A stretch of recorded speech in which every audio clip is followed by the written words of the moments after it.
পঞ্চম শ্রেণী পাশের পর জামিয়া হাফিজিয়া মাদ্রাসায় পড়াশোনা করেন। বিভিন্ন সূত্র থেকে জানা যায়, নেত্রকোনার একটি মাদ্রাসায় রফিকুল ইসলাম মাদানী হিফজুল কোরআন পড়াশোনা করেন। পরবর্তী সময়ে তিনি ঢাকার যাত্রাবাড়ি এলাকায় একটি মাদ্রাসায় ভর্তি হন। উক্ত মাদ্রাসায় কয়েক বছর পড়াশোনা করেন। শেষে চলে যান গাজীপুরের কোনাবাড়ির একটি মাদ্রাসায়। সেখানে কিছুদিন পড়াশোনা করার পর তিনি ঢাকার বাণীধারা এলাকায় অবস্থিত মাদ্রাসা থেকে দাওরায়ে হাদিস পাশ করেন। শিশু বক্তা হিসেবে জনগণের মধ্যে পরিচিত হলেও মাওলানা রফিকুল ইসলাম মাদানী নিজেকে শিশু বক্তা হিসেবে পরিচয় দেবার ক্ষেত্রে আপত্তি করেন। কিছুটা খর্বকার মানবসুলভ চেহারা ও কোমল কণ্ঠস্বর হওয়ায় তার পরিচিতি শিশু বক্তা হিসেবে ছড়িয়ে পড়েছে। তবে তিনি মানুষের মধ্যে যে বিপুল গ্রহণযোগ্যতা অর্জন করেছেন তা নিঃসন্দেহে বিস্ময়কর। ফ্যাসিবাদী শাসনকালে ডিজিটাল নিরাপত্তা আইন সহ বেশ কয়েকটি মামলায় রফিকুল ইসলাম মাদানীকে হেফাজতে নেওয়া হয়। তাকে 2021 সালের 7 এপ্রিল তার নেত্রকোনার বাড়ি থেকে গ্রেফতার করে র্যাব। গ্রেফতারের সময় তার কাছ থেকে 4টি মুঠোফোন জব্দ করা হয়। ওই মামলায় রফিকুলের বিরুদ্ধে সামাজিক যোগাযোগ মাধ্যমে রাষ্ট্রবিরোধী ও অধ্যত্বপূর্ণ বক্তব্য দেওয়ার অভিযোগ আনা হয়। এজন্য তার বিরুদ্ধে হাইকোর্টে মামলা করে ফ্যাসিবাদী সরকার। রাজধানীর মতিঝিল থানায় তার নামে অভিযোগ করা হয়। গাজীপুর মেট্রোপলিটনের বাসন থানায় ও রাজধানীর তেজগাঁও থানায় রফিকুল ইসলাম মাদানীর বিরুদ্ধে ডিজিটাল নিরাপত্তা আইনেও মামলা দায়ের করে তৎকালীন ফ্যাসিবাদী প্রশাসন। তবে এটা দিবালোকের মতো স্পষ্ট যে এত সব মামলা, নিপীড়ন, নির্যাতন এবং রিমান্ড কেবলমাত্র মাওলানা রফিকুল ইসলাম মাদানীর কণ্ঠকে স্তব্ধ করে দেবার জন্যই। ভারতের প্রধানমন্ত্রী নরেন্দ্র মোদীর ঢাকা সফরের সময় দেশের বিভিন্ন অংশে বিপুল প্রতিবাদ এবং বিক্ষোভ হয়। এতে অংশগ্রহণ করে পুলিশের কাছে আটক হন মাওলানা রফিকুল ইসলাম মাদানী। তবে কয়েক ঘন্টার মধ্যে তাকে ছেড়ে দেয় পুলিশ। এরপর থেকেই ব্যাপকভাবে আলোচনায় আসেন এই জনপ্রিয় ইসলামিক স্কলার। ইসলামী বক্তা রফিকুল ইসলাম ঢাকার বাণীধারা এলাকায় অবস্থিত জামিয়া মাদানিয়া মাদ্রাসা থেকে দাওরায়ে হাদিস ডিগ্রি লাভ করেন। এরপর থেকেই অনেকে তার নামের শেষে মাদানী টাইটেল যুক্ত করে দিলে তিনি এভাবেই পরিচিতি পান। রফিকুল ইসলামের নামের সাথে মাদানী যোগ করার বিষয় নিয়েও বেশ কিছু আলোচনা রয়েছে। তার নামের শেষে মাদানী লাগানোর ঘটনায় তাকে আইনি নোটিশও দেয় হেফাজতে ইসলামের মদিনা শাখার আমির এবং সংগঠনটির কেন্দ্রীয় সদস্য। তবে রফিকুল ইসলাম অকপটেই স্বীকার করেন যে তিনি এটা ব্যবহার না করতে চাইলেও মানুষ ভালোবেসেই তার নামের শেষে এই অভিধাটি যুক্ত করে দিয়েছে। আজকের এই মাহফিলে মাওলানা রফিকুল ইসলাম মাদানীকে আমরা স্বাগত জানাচ্ছি। তার জ্ঞান, গর্ভ এবং দূরদর্শী বক্তব্য দিয়ে তিনি জনগণকে অনুপ্রাণিত করবেন, এটাই আমাদের প্রত্যাশা।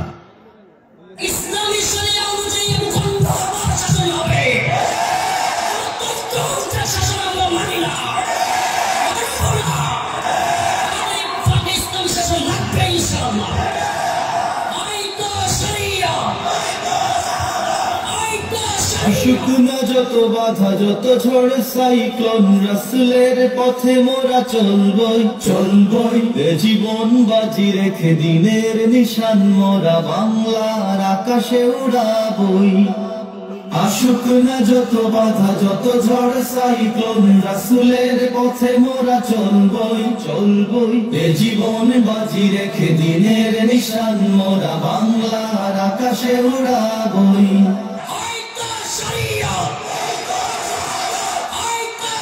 মোরা কামানের মুখোমুখি দাঁড়িয়ে, মোরা কামানের মুখোমুখি দাঁড়িয়ে, মোরা কামানের মুখোমুখি দাঁড়িয়ে আল্লাহু আকবার বলবো।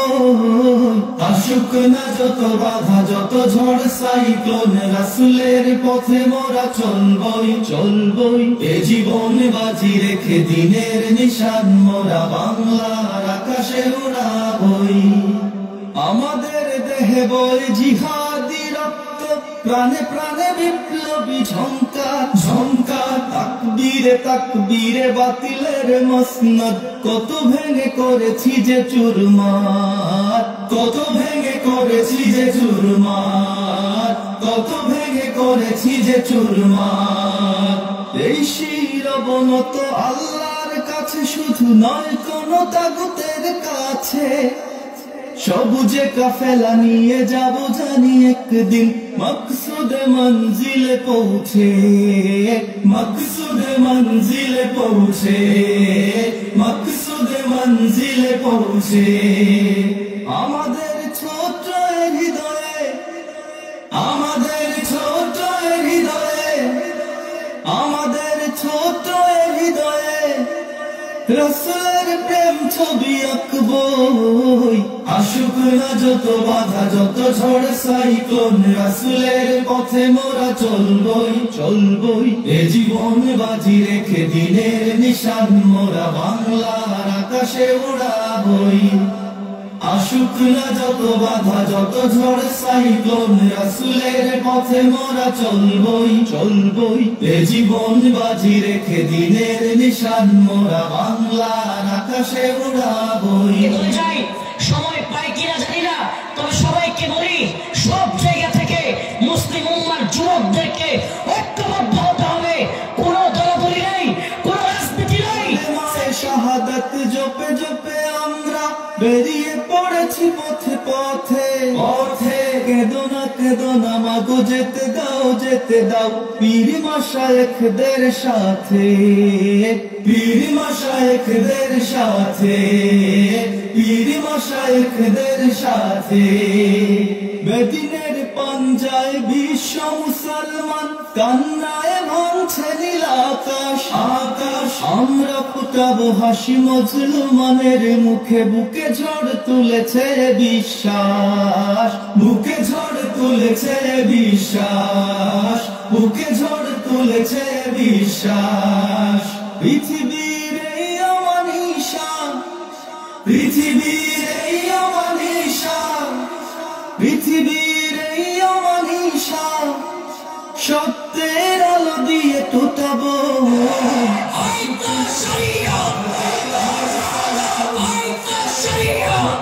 চলবই চলবই এ জীবন বাজি রেখে দিনের নিশান মোরা বাংলার আকাশে উড়াবই আসুক না যত বাধা যত ঝড় সাইক্লোন রাসূলের পথে মোরা চলবই চলবই এ জীবন বাজি রেখে দিনের নিশান মোরা বাংলার আকাশে উড়াবই মোরা কামানের মুখোমুখি দাঁড়িয়ে মোরা কামানের মুখোমুখি দাঁড়িয়ে মোরা কামানের মুখোমুখি দাঁড়িয়ে আল্লাহু আকবার বলবো আসুক না যত বাধা যত ঝড় সাইক্লোন রাসূলের পথে মোরা চলবই এ জীবন বাজি রেখে দিনের নিশান মোরা বাংলার আকাশে উড়াবই আসুক না যত বাধা যত ঝড় সাইক্লোন রাসূলের পথে মোরা চলবই এ জীবন বাজি রেখে দিনের নিশান মোরা বাংলার আকাশে উড়াবই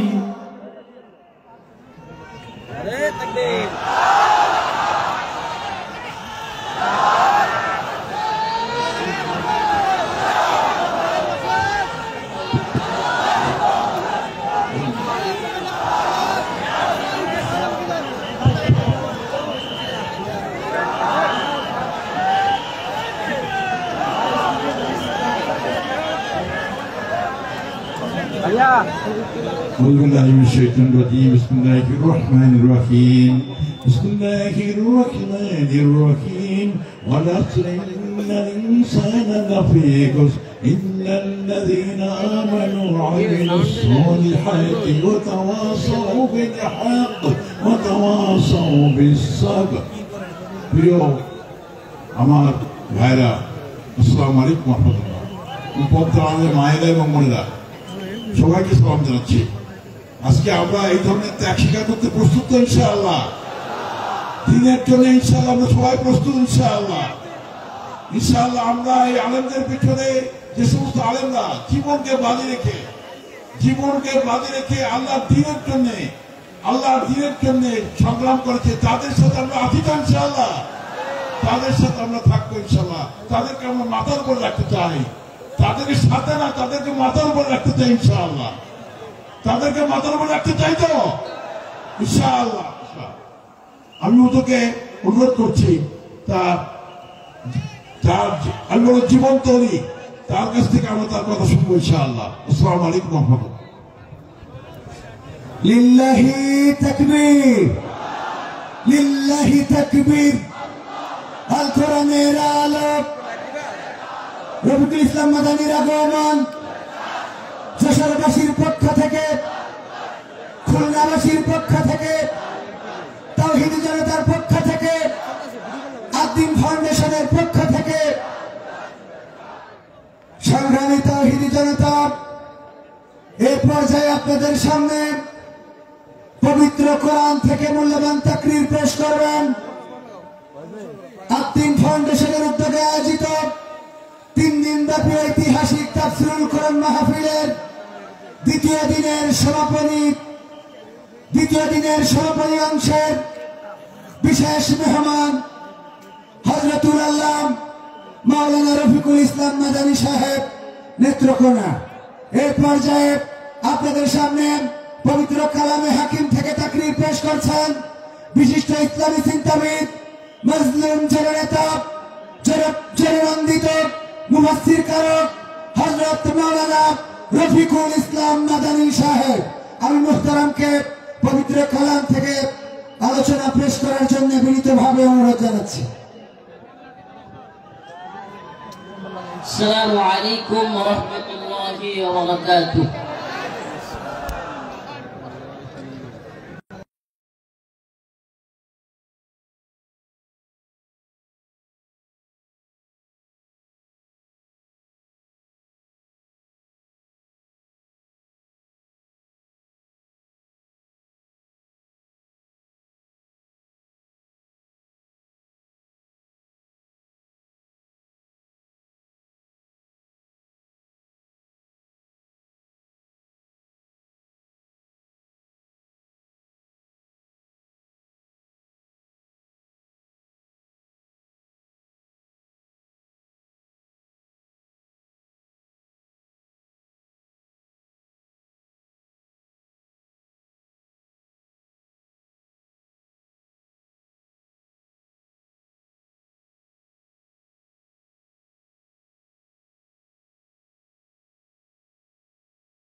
صدق الله مولانا العظيم وصدق رسوله النبي الكريم ونحن على ذلك من الشاهدين والشاكرين والحمد لله رب العالمين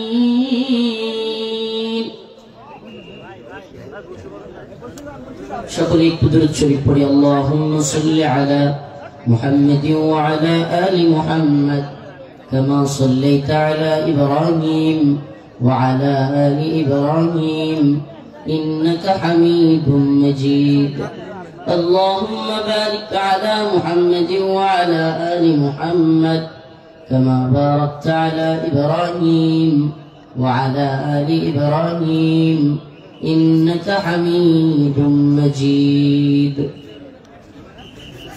আদ্দিন ফাউন্ডেশন কর্তৃক আয়োজিত আজকের এই ব্যতিক্রম ধর্মী ঐতিহাসিক তাফসীরুল কোরআন মাহফিলের সম্মানিত উলামায়ে কেরাম, মুরব্বিয়ান ইযাম,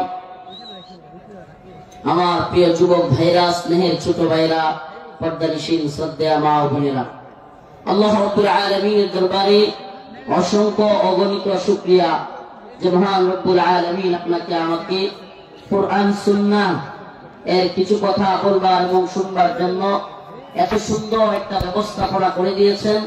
সেজন্য রব্বে কাবার দরবারে শুকরিয়া আদায় করে স্বতঃস্ফূর্ত আওয়াজ করে বলি আলহামদুলিল্লাহ।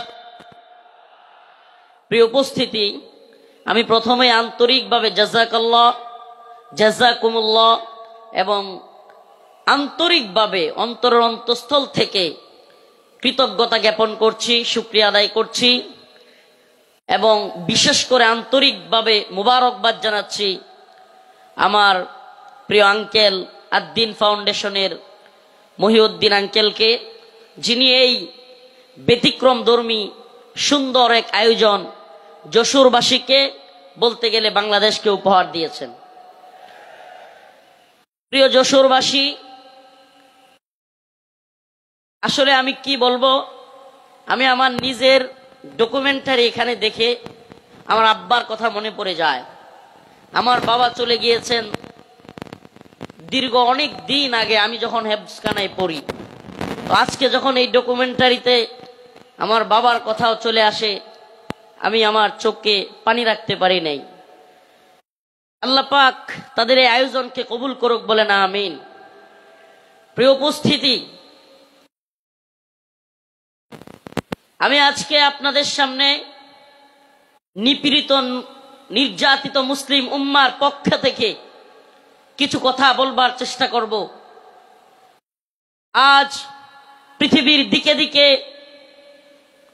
তাকালেই দেখা যাবে মুসলিমরা নির্যাতিত এবং নিপীড়িত। ইসরায়েলে সর্বশেষ ফিলিস্তিনের গাজার মুসলমানদের জন্য সেই হসপিটাল ছিল, সেই হসপিটালটাকেও ইসরায়েলের বর্বর হানাদার বাহিনী বোমা ফেলে, বোমার আঘাতে সেই হসপিটালকেও গুড়িয়ে দিয়েছে। চিৎকার করে ফিলিস্তিনের মুসলমানরা চিকিৎসার জন্য চিৎকার করে দিক বেদিক ছুটোছুটি করছে। ইসরায়েলে গ্রেট ইসরায়েল রাষ্ট্র গঠন করবার জন্য মুসলমানদেরকে তাড়িয়ে এক মহাযজ্ঞ, এক মহা আয়োজন তারা তৈরি করেছে, গ্রেট ইসরায়েল তৈরি করবে। আপনি যদি ভারতবর্ষের দিকে তাকান, পুরো ভারতবর্ষে হিন্দুত্ববাদী ব্রাহ্মণ্যবাদী তাগুতি শক্তি ইসলাম এবং মুসলমানদেরকে মূলোৎপাটন করে, ইসলাম এবং মুসলমানদেরকে তাড়িয়ে দিয়ে এই উপমহাদেশে অখণ্ড ভারত তৈরি করবার এক নীল নকশা, এক মহা আয়োজন তৈরি করে বসে আছে। অপ্রিয় মুসলিম উম্মাহ, আজকের আয়োজন বৃথা হয়ে যাবে। আজকের এই লক্ষ লক্ষ মানুষের জমায়েত বৃথা হয়ে যাবে যদি নির্যাতিত নিপীড়িত মুসলিম উম্মার পক্ষে এই জাগরণ, এই জজবা আমরা যদি কাজে লাগাতে ব্যর্থ হই। খুদার কসম করে বলি, খুদার কসম করে বলি, এই যশ খ্যাতি, এই জজবা, এই জনস্রোত কোনো কাজে আসবে না যদি আমরা নির্যাতিত নিপীড়িত মুসলিম উম্মার পক্ষে দাঁড়াতে ব্যর্থ হই।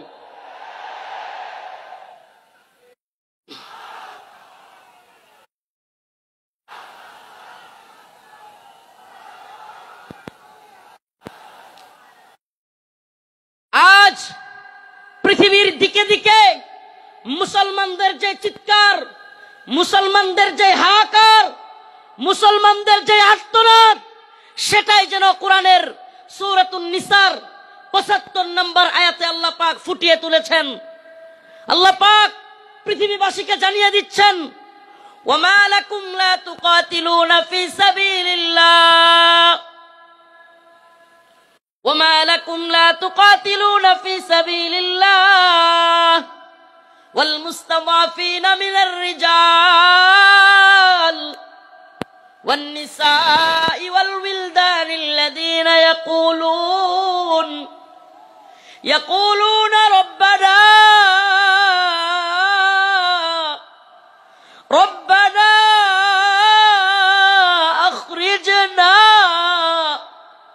মিন হাযিহিল ক্বরিয়াতিয যালিমি আহলুহা। এই যে রব্বানা, হে আমাদের রব, আখরিজনা, আমাদেরকে বের করেন, আমাদেরকে বের করেন, মিন হাযিহিল ক্বরিয়াতিয যালিমি আহলুহা ওয়াল মুস্তাদআফিনা মিনার রিজাল ওয়ান নিসা ওয়াল উইলদানিল্লাযিনা ইয়াকুলুন। এই যে দুর্বল মানুষদের, নিপীড়িত নির্যাতিত মাজলুম মানুষদের আর্তনাদ, শিশুদের চিৎকার, আমাদের মা বোনদেরকে সেই দর্শিতা মায়ের আহাজারি, এগুলোই যেন কোরআনের এই আয়াতে আল্লাহ পাক ফুটিয়ে তুলেছেন।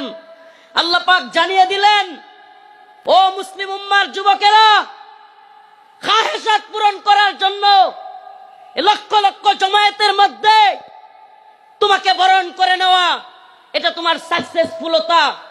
কিন্তু মনে রাখবা, এই বরণ করে নেওয়া, এই হাজারো লক্ষ জনতা কিংবা এই স্রোত, এই ফ্যান্টাসি, এই সব কিছু যদি তুমি নির্যাতিত নিপীড়িত উম্মার পক্ষে কাজ করতে না পারো, কোনো লাভ হবে না, কোনো ফায়দা হবে না। আমরা যতক্ষণ পর্যন্ত নির্যাতিত নিপীড়িত মুসলমানদের পাশে দাঁড়াতে পারবো, আল্লাহ পাকের ঘোষণা, ইন্নামাল মুমিনুনা ইখওয়া, মুমিন মুমিনের ভাই, মুমিন মুমিনের ভাই। বড় আফসোস লাগে, কষ্ট লাগে, আমরা কিভাবে দাঁড়াতে পারবো অনেকে বুঝি না। অনেকে বলি, হুজুর আমরা সেই ফিলিস্তিনিদের পক্ষে কিভাবে দাঁড়াবো, আমরা কাশ্মীরিদের পক্ষে কিভাবে দাঁড়াবো। আমি বলি, দাঁড়ানোর অন্যতম মাধ্যম হলো ইসরায়েলি পণ্য বয়কট করুন। মানসিকভাবে অন্তর থেকে কষ্ট লাগে, এদের একটু লজ্জা হওয়া উচিত। এজন্য আজকের যেহেতু সুযোগ পেয়েছি, আর দিনের পক্ষ থেকে এই কথাটা বলার পরে আশা করি এদের কিছুটা হলেও লজ্জা হইতে পারে। এরা কারা? ঢাকার শাহজালাল আন্তর্জাতিক বিমানবন্দর, এটাতে আপনি একটা বোতল পানি কিনে পাবেন না ইসরায়েলি পণ্য ছাড়া। এই নির্লজ্জরা, আমি কতদিন বলেছি, ইকুয়েফিনা কিংবা কিনলে ছাড়া তাদের কাছে কোনো পানি নাই। আমাদের জানতে মনে চায়, আমাদের বাংলাদেশি পণ্য ব্যবহার করতে তোদের এত জ্বলে কেন? ইকুয়েফিনা কিংবা কিনলের চাইতে অনেক ভালো মানের পানি হলো মাম। আজকে মাম পানি এয়ারপোর্টে রাখা যায় না। আজকেও আমি হাবেশ শাহ হুজুর, নাজমুস সাকিব সাহেব, আমরা শেষ পর্যন্ত সাধারণ ট্যাপ থেকে পানি খাইছি।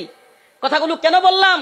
নির্যাতিত নিপীড়িত মুসলিম উম্মার পক্ষে আমরা দাঁড়াতে পারবো যখন আমি অন্তর থেকে সেই ব্যথাটা অনুভব করব যে আমার মুসলিম ভাই আঘাতপ্রাপ্ত হচ্ছে, আমার মুসলিম বোনকে ধর্ষিতা করা হচ্ছে। সেই ব্যথাটা যখন আমার অন্তরে থাকবে, কিভাবে তাদের পাশে দাঁড়াতে হবে সেটা অন্তর থেকেই আপনার মনই সায় দিবে যে এটা করলেই আমি নির্যাতিত নিপীড়িত ভূখণ্ডের প্রতি আমার সহমর্মিতা জানানো হবে। লজ্জা হওয়া উচিত এই এয়ারপোর্ট কর্তৃপক্ষের। আমি আজকের এই যশোর আদ্দিনের প্রোগ্রাম থেকে জানাতে চাই, অনেক দিন বলার পরেও এরা এই ইসরায়েলি পণ্য চেঞ্জ করতেছে না। এমনকি এয়ারপোর্টে এত বড় বড় আলেম উলামারা আসেন, এখানে একটু পানি খাওয়ার ব্যবস্থা নাই যেটা ইসরায়েলি পণ্য ছাড়া। আল্লাহ পাক এদেরকে হেদায়েত দান করুক, বলেন আমিন, বলেন আমিন। প্রিয় ভাইরা আমার, বন্ধুগণ আমার, এই ইসরায়েলি পণ্যের টাকাটা দিয়েই আপনার আমার মুসলিম ভাইয়ের, মুসলিম সন্তানের গায়ে গুলি করতেছে কিংবা বোমা ফেলতেছে, এই ইসরায়েলি টাকাটা দিয়ে, এই ইসরায়েলি কোম্পানিগুলো। অতএব আমাদের কি এই পণ্যগুলো বয়কট করা দরকার না? কথা বলেন, দরকার না? মনে রাখবেন, আমরা প্রয়োজনে কষ্ট করব, ট্যাপের পানি খাবো, তবুও ইসরায়েলি পানি খাবো না। আমরা প্রয়োজনে ট্যাপের পানি খাবো, আমরা প্রয়োজনে মিনারেল ওয়াটার যদি না পাই, প্রয়োজনে আমরা ট্যাপের পানি, নরমাল পানি খাবো, তবুও ইসরায়েলি পানি ব্যবহার করব। এটা একটা উদাহরণ দেওয়ার জন্য বললাম। কিন্তু এমন অনেক সিস্টেম আছে। ও ভাই, তাহাজ্জুদের সময় নামাজের পরে নির্যাতিত নিপীড়িত উম্মার জন্য, মাজলুমদের জন্য দোয়া করা। ও মুসলিম উম্মা, চিন্তা করে একবার দেখুন আজকে ফিলিস্তিনের যে অবস্থা। ছোট্ট শিশুকে তার বাবা তার সামনে ছটপট করতেছে, তার ছোট্ট শিশু দৌড়াচ্ছে, কাতরাচ্ছে, ছটপট করতেছে, অথচ বাবা চিকিৎসা দিতে পারতেছে না। একবার ভাবুন না, নিজের সন্তানকে ওই জায়গায় রাখুন, আপনি বাবা হিসেবে আপনার অন্তরটা কেমন লাগবে? আজকে কাশ্মীরের অবস্থা দেখুন, এই ভারতীয় বাহিনী, এই হিন্দুত্ববাদী তাগুতি শক্তি, এই জালেমরা এখন আমাদেরকে হুমকি দেয়, এখন আমাদের গায়ে একটু লাগছে। কিন্তু আপনি কি জানেন, বিশ্বের বড় বড় মিডিয়ার তথ্য অনুযায়ী, রিপোর্ট অনুযায়ী, এটা আমাদের কথা নয়, বিশ্বের বড় বড় মিডিয়ার রিপোর্ট অনুযায়ী এক কাশ্মীরে 10,000 আমাদের মা বোনদেরকে ধর্ষণ করা হয়েছে। কয় হাজার? কথা বলেন না, কয় হাজার? 10,000 আমার আপনার মা বোনকে ধর্ষণ করা হয়েছে এক কাশ্মীরের মধ্যে। প্রিয় মুসলিম উম্মাহ, আল্লাহ মাফ করুক, আজকে কাশ্মীরের পরিস্থিতি যদি আমার দেশের হয়, আমার বাংলাদেশের হয়, কল্পনা করা যায়? ওরা উৎপত্তি আছে সীমান্তের ওপারে মুসলিমদেরকে নির্যাতন করার জন্য। সাউন্ড যাচ্ছে না? কি বলতেছে এরা? সাউন্ড যাচ্ছে? আজকে ওরা উৎপেতে আছে সীমান্তের ওপারে, আমাদেরকে হুমকি ধমকি দিচ্ছে হিন্দুত্ববাদী দাদা বাবুরা। আসলে আমি প্রায় প্রোগ্রামে বলে থাকি, বিধর্মীদের হাক ডাক, মুসলিমদের বিরুদ্ধে যারা হাক ডাক দেয়, সেই সমস্ত জুলুম জালিমদের হাক ডাক হইল একটা বেলুনের মতো। কিসের মতো? কিসের মতো? বেলুনের মতো ফটকা। একটা সুই নিয়া ফুটা করে দিতে পারলেই সব শেষ। সুই নিয়া ফুটা করে দিতে পারলেই। একটা ছোট্ট উদাহরণ দেই, তাইলে আরো ভালো বুঝবেন। চট্টগ্রামে আমার ভাই সাইফুল ইসলাম আলিফকে শহীদ করে দিল সেনাবাহিনীর উপর, পুলিশের উপর। চিন্ময় দাসকে গ্রেফতার করার কারণে আক্রমণ করলো। কিন্তু যখনই মুসলিমরা চট্টগ্রামে জেগে উঠল, মুসলিমরা জজবা নিয়া, ইমানি জোশ নিয়া রাজপথে নেমে আসলো। আয় সুবহানাল্লাহ।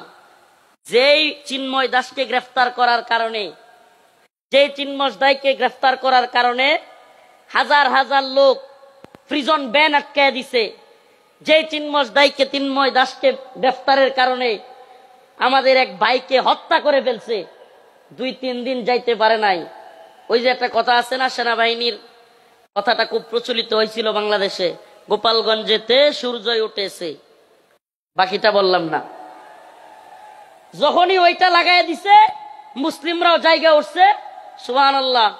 আগে তো প্রিজন ব্যান আটকায়া মানুষদেরকে হত্যা করে দিচ্ছে, হাই রে তাদের শক্তি, হাই রে তাদের গরম। যেমনি মুসলমানরা জায়গা উঠছে, এখন চিন্ময় দাসের উকিল পাওয়া যাচ্ছে না। চিন্ময় দাসের কি নাই? কথা বলেন না, কি নাই? সুবহানাল্লাহি ওয়া বিহামদিহি, সুবহানাল্লাহি ওয়া বিহামদিহি। আপনারা এই বিষয়টা দেখে থাকলে বুঝবেন, এত হাক ডাক, এত কিছু, অথচ এখন চিন্ময় দাসের উকিল পাওয়া যাচ্ছে না। এদের হাক ডাক হলো ওই বেলুনের মতো, যদি সুই নিয়ে খালি ফুটা করে দিতে পারেন তাইলেই যথেষ্ট। এজন্য আমরা বলি, হিন্দুত্ববাদী নরেন্দ্র মোদীকে বলতে চাই, শত শত আলেমদেরকে শেখ হাসিনা তোমাকে খুশি করার জন্য গ্রেফতার করেছিল, অসংখ্য আলেমদেরকে নির্যাতন করেছিল শেখ হাসিনা মোদীকে খুশি করবার জন্য। কিন্তু আমরা জানতে চাই, শেষ পর্যন্ত মোদী কি হাসিনাকে টিকায় রাখতে পারছে? পারছে? কেন পারে নাই? কারণ এদের হাত ডাক এটা বেলুনের মতো। মুসলমানরা জায়গা গেলে পৃথিবীতে কোনো জালেম টিকতে পারে নাই। শুধু জালেম হাসিনা যায় নাই, আল্লাহ পাক হাসিনাকে পালায়া যাওয়াদের রোল মডেল বানায় দিছে। হাসিনারে কি বানায় দিছে আল্লাহ? পালায়া যাওয়াদের রোল মডেল। বাশার আল আসাদ পালাইছে, মিডিয়ার নিউজ বলতেছে হাসিনা যেমন শেষ 40 মিনিটের একটা ভিডিও বার্তা দিতে চাইছিল, বাশারও নাকি বার্তা দিতে চাইছিল, দিতে পারে নাই। মানে রোল মডেল হয়ে গেছে গা হাসিনা। এখন পালায়া যাওয়াদের কি রোল মডেল। এখন কেউ পালায় গেলে সবাই বলবে হাসিনা মডেলে পালাইছে। কোন মডেলে? কথা বলেন না, কোন মডেলে? আফসোস লাগে, পরিতাপের বিষয়, কষ্টের বিষয়। অনেকে হয়তো আমার মতো আপনারাও চিন্তা করেন, হাজার হাজার মানুষকে গুলি করে মারলো, ছাত্রদেরকে গুলি করলো, স্কুলের মাদ্রাসার ছাত্রদেরকে গুলি করলো, হেলিকপ্টার থেকে গুলি করলো, এদেশের সর্বজন শ্রদ্ধেয় আলেমদেরকে কারাগারে নিয়ে বন্দী করলো, রিমান্ডের নামে নির্যাতন করলো। হাদিসের সন্তান আল্লামা মামুনুল হক দামাত বারকাতুহুমকে সর্বজন শ্রদ্ধেয় বুজুর্গ আলেম, সকলের শ্রদ্ধেয় মানুষ আল্লামা সাইদি রহিমাহুল্লাহকে কারাগার থেকে হত্যা করে বাহির করলো। এত কিছুর পরেও এই নেত্রী আর এই দলের পক্ষে মানুষ থাকে কেমনে? প্রশ্ন আসে না? প্রশ্ন আসে কি আসে না? যে হাজার হাজার ছাত্রদেরকে গুলি করে মারলো, ছোট ছোট বাচ্চাদেরকে হেলিকপ্টার থেকে গুলি করলো, আলেমদেরকে জেলে নিল, রিমান্ডে নিল, ফাঁসি দিল, আলেমদেরকে, দেশের সর্বজন শ্রদ্ধেয় আলেমদেরকে কারাগার থেকে হত্যা করে বাহির করলো। আমাকে ব্যক্তিগতভাবে আমাকে জুব্বা টেনে হিচড়ে ডিবি হারুনের নেতৃত্বে, এটা সবাই জানেন, জুব্বা খোলা হলো, আমার পরনের লঙ্গি খোলা হলো, এগুলো খুলে মহিলা দিয়া জড়ায়া দইরা ছবি ভিডিও তোলা হলো। অসংখ্য আলেমের নির্যাতনের, নিপীড়নের গল্প শুনলে গা শিউরে উঠবে। যৌনাঙ্গে পর্যন্ত চাপ দিল আলেমদের। এত কিছুর পরেও এই নেত্রী যে তার কর্মীদেরকে রাইখা পালায়, তার পক্ষে কিভাবে লোকেরা থাকে? প্রশ্ন আসে না? আসলে আল্লাহ বলেন, খতামাল্লাহু আলা কুলুবিহিম ওয়া আলা সামইহিম ওয়া আলা আবসারিহিম গিশাওয়া। আল্লাহ পাক এদের অন্তরের মধ্যে সিলমোহর মেরে দিছে। আল্লাহ পাক এদের কানের মধ্যেও সিলমোহর মেরে দিছে। আল্লাহ পাক এদের চোখের উপরে পর্দা ফেলে দিয়েছে। এরা সেই হাসিনা সরকারের আমলের এত নির্যাতন নিপীড়ন দেখেও দেখবে না। যেমন নির্লজ্জ বেহায়া তার নেত্রী, এমন নির্লজ্জ বেহায়া কর্মী। যেমন নির্লজ্জ বেহায়া তার নেত্রী, যে কিনা ছোট ছোট বাচ্চাদেরকে হত্যা করে, হেলিকপ্টার থেকে গুলি করে, এরপরেও বলে আমি কি অপরাধ করেছি। মানে কত বড় নির্লজ্জ হইলে এই কথা বলতে পারে? এরপরেও কি বলে, আমি কি অপরাধ করেছি। আপনি কোন অপরাধ করেন নাই? প্রশ্ন এটা হইতে পারে যে আপনি কোন অপরাধ করেন নাই, আমাকে এমন একটা অপরাধ দেখান। ও প্রিয় মুসলিম উম্মাহ, বাংলাদেশের বাইতুল মুকাররমে হেফাজত ইসলামের আন্দোলনে হাসিনার পুলিশ বুট পয়রা, জুতা পয়রা দেশের জাতীয় মসজিদে আলেমদেরকে গুলি করে নাই? এর চাইতে জঘন্য আর কি হইতে পারে? তা আপনি কোনটা করেন নাই বলেন? আমাদেরকে তাহাজ্জুদের আর এই কোরআন তিলাওয়াতের গল্প শুনাইয়া আপনি কোন আকামটা করেন নাই? প্রিয় মুসলিম উম্মাহ, যশোরবাসী, এই মেসেজ যশোরের মুসলমানদের জন্য নয়। এই মেসেজ, আজকের এই আলোচনা আমার এই দেশবাসীর জন্য আমি রেখে যেতে চাই। আমি আমার কথাগুলো সকলের কানে পৌঁছে দিতে চাই। ও প্রিয় উম্মাহ, প্রিয় জাতি, আমরা চেয়েছি আমাদের অন্তর থেকে, আমাদের ছাত্ররা, আমাদের শিক্ষকরা, আমাদের কলামিস্ট, বুদ্ধিজীবী, মুফতি, বক্তা, ছাত্র, সকল শ্রেণী পেশার মানুষ, আমরা চেয়েছি আল্লাহ পাক হাসিনাকে এই ভূখণ্ড থেকে, আমাদের উপর থেকে, জুলুম থেকে বাঁচাক। আল্লাহ পাক আমাদেরকে বাঁচাইছেন কি বাঁচান নাই? তার মানে আমরা মন থেকে সম্মিলিত ভাবে চাইলে পাওয়া যায়। পাওয়া যায় কি যায় না? বলেন, পাওয়া যায় কি যায় না? ইন্নাল্লাহা লা ইউগাইয়িরু মা বিকওমিন হাত্তা ইউগাইয়িরু মা বিআনফুসিহিম। আল্লাহ পাক ততক্ষণ পর্যন্ত কোন জাতিকে পরিবর্তন করেন না যতক্ষণ না সে জাতি নিজেরা পরিবর্তন চায় এবং পরিবর্তন হয়। সুবহানাল্লাহ। তো আমরা পরিবর্তন চেয়েছিলাম, পেয়েছি। পাইছি কি পাই নাই? এখন আমাদের আরেকটা পরিবর্তন দরকার। আমাদের মূল বিজয় সেটা। এ বিজয় আমাদের মূল বিজয় না। এ বিজয় যদি আমাদের মূল বিজয় হইতো, তাইলে আমরা আল্লাহর নবীরে কেউ কটূক্তি করলে, গালি দিলে, আমরা এই রায় পাইতাম যে তার শাস্তি হবে মৃত্যুদণ্ড। তার শাস্তি কি? এই ব্যাপারে ইমামগণ একমত। আল্লাহর নবীকে নিয়ে কেউ কটূক্তি করলে, ব্যঙ্গচিত্র করলে তার শাস্তি মৃত্যুদণ্ড। প্রিয় ভাইরা আমার, বন্ধুগণ আমার, আল্লাহর নবীকে সাহাবাই কেরাম কেমন ভালোবাসতেন। আল্লাহর নবী সাল্লাল্লাহু আলাইহি ওয়াসাল্লামকে তার সাহাবীরা কেমন ভালোবাসতেন।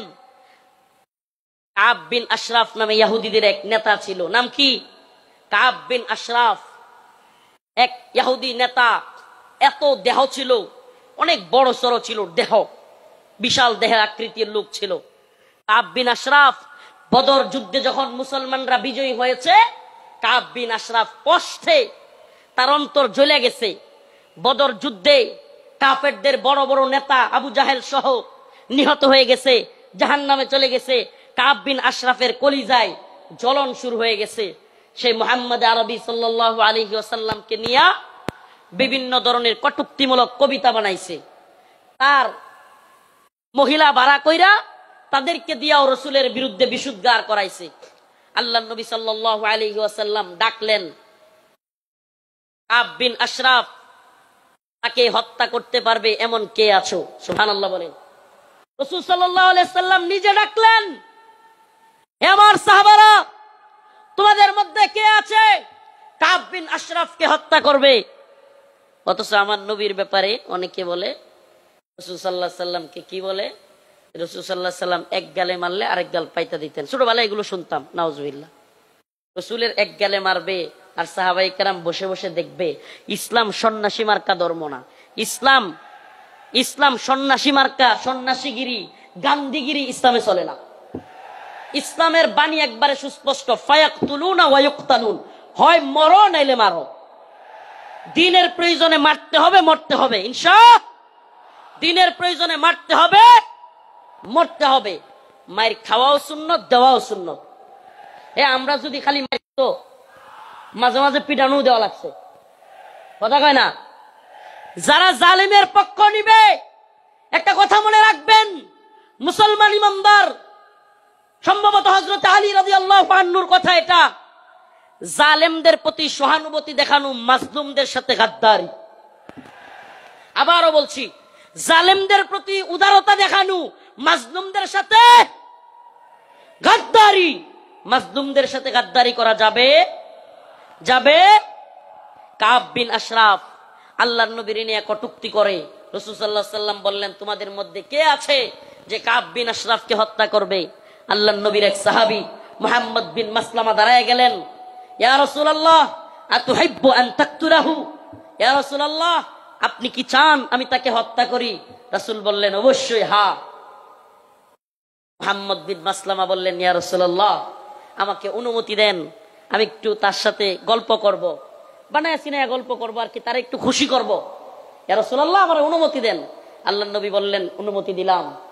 রাসূলুল্লাহ সাল্লাল্লাহু আলাইহি ওয়াসাল্লামের অনুমতি পেয়ে মুহাম্মদ বিন মাসলামা রাদিয়াল্লাহু আনহু কাব বিন আশরাফের কাছে গেলেন। কাব বিন আশরাফের কাছে গিয়ে আল্লাহর নবীকে নিয়ে যেহেতু বইলে আসছেন, একটু গল্প করবেন বানায়া সিনায়া। যুদ্ধ মানেই ধোঁকা। আপনি সবকিছু যুদ্ধের ময়দানে শত্রুর বিরুদ্ধে সব কথা বলে দিয়ে আপনি পারবেন না। যুদ্ধ মানেই ধোঁকা, মাঝে মাঝে ধোঁকা দিতে হয়। তো কাব বিন আশরাফরে গিয়া বললেন, আমরা তো আগেই কিন্তু অনুমতি নিয়ে আইছেন, আগেই অনুমতি নিয়েই আসছেন। আল্লাহর নবীর ব্যাপারে বললেন কাব বিন আশরাফকে, আমরা তো মুহাম্মদ রে নিয়ে বিপদে আছি সাল্লাল্লাহু আলাইহি ওয়াসাল্লাম। কি সাদাকা যাকাত দিতে দিতে আমরা শেষ হয়ে যাচ্ছি। কাব কয়, কে আগেই কইছিলাম না? খুব খুশি হয়েছে, আগেই তো কইছিলাম। এবার মুহাম্মদ বিন মাসলামা বললেন, তোমার কাছে কিছু কর্জা চাই। কি চাই? কর্জা চাই, আমাদেরকে কিছু খাদ্য দাও।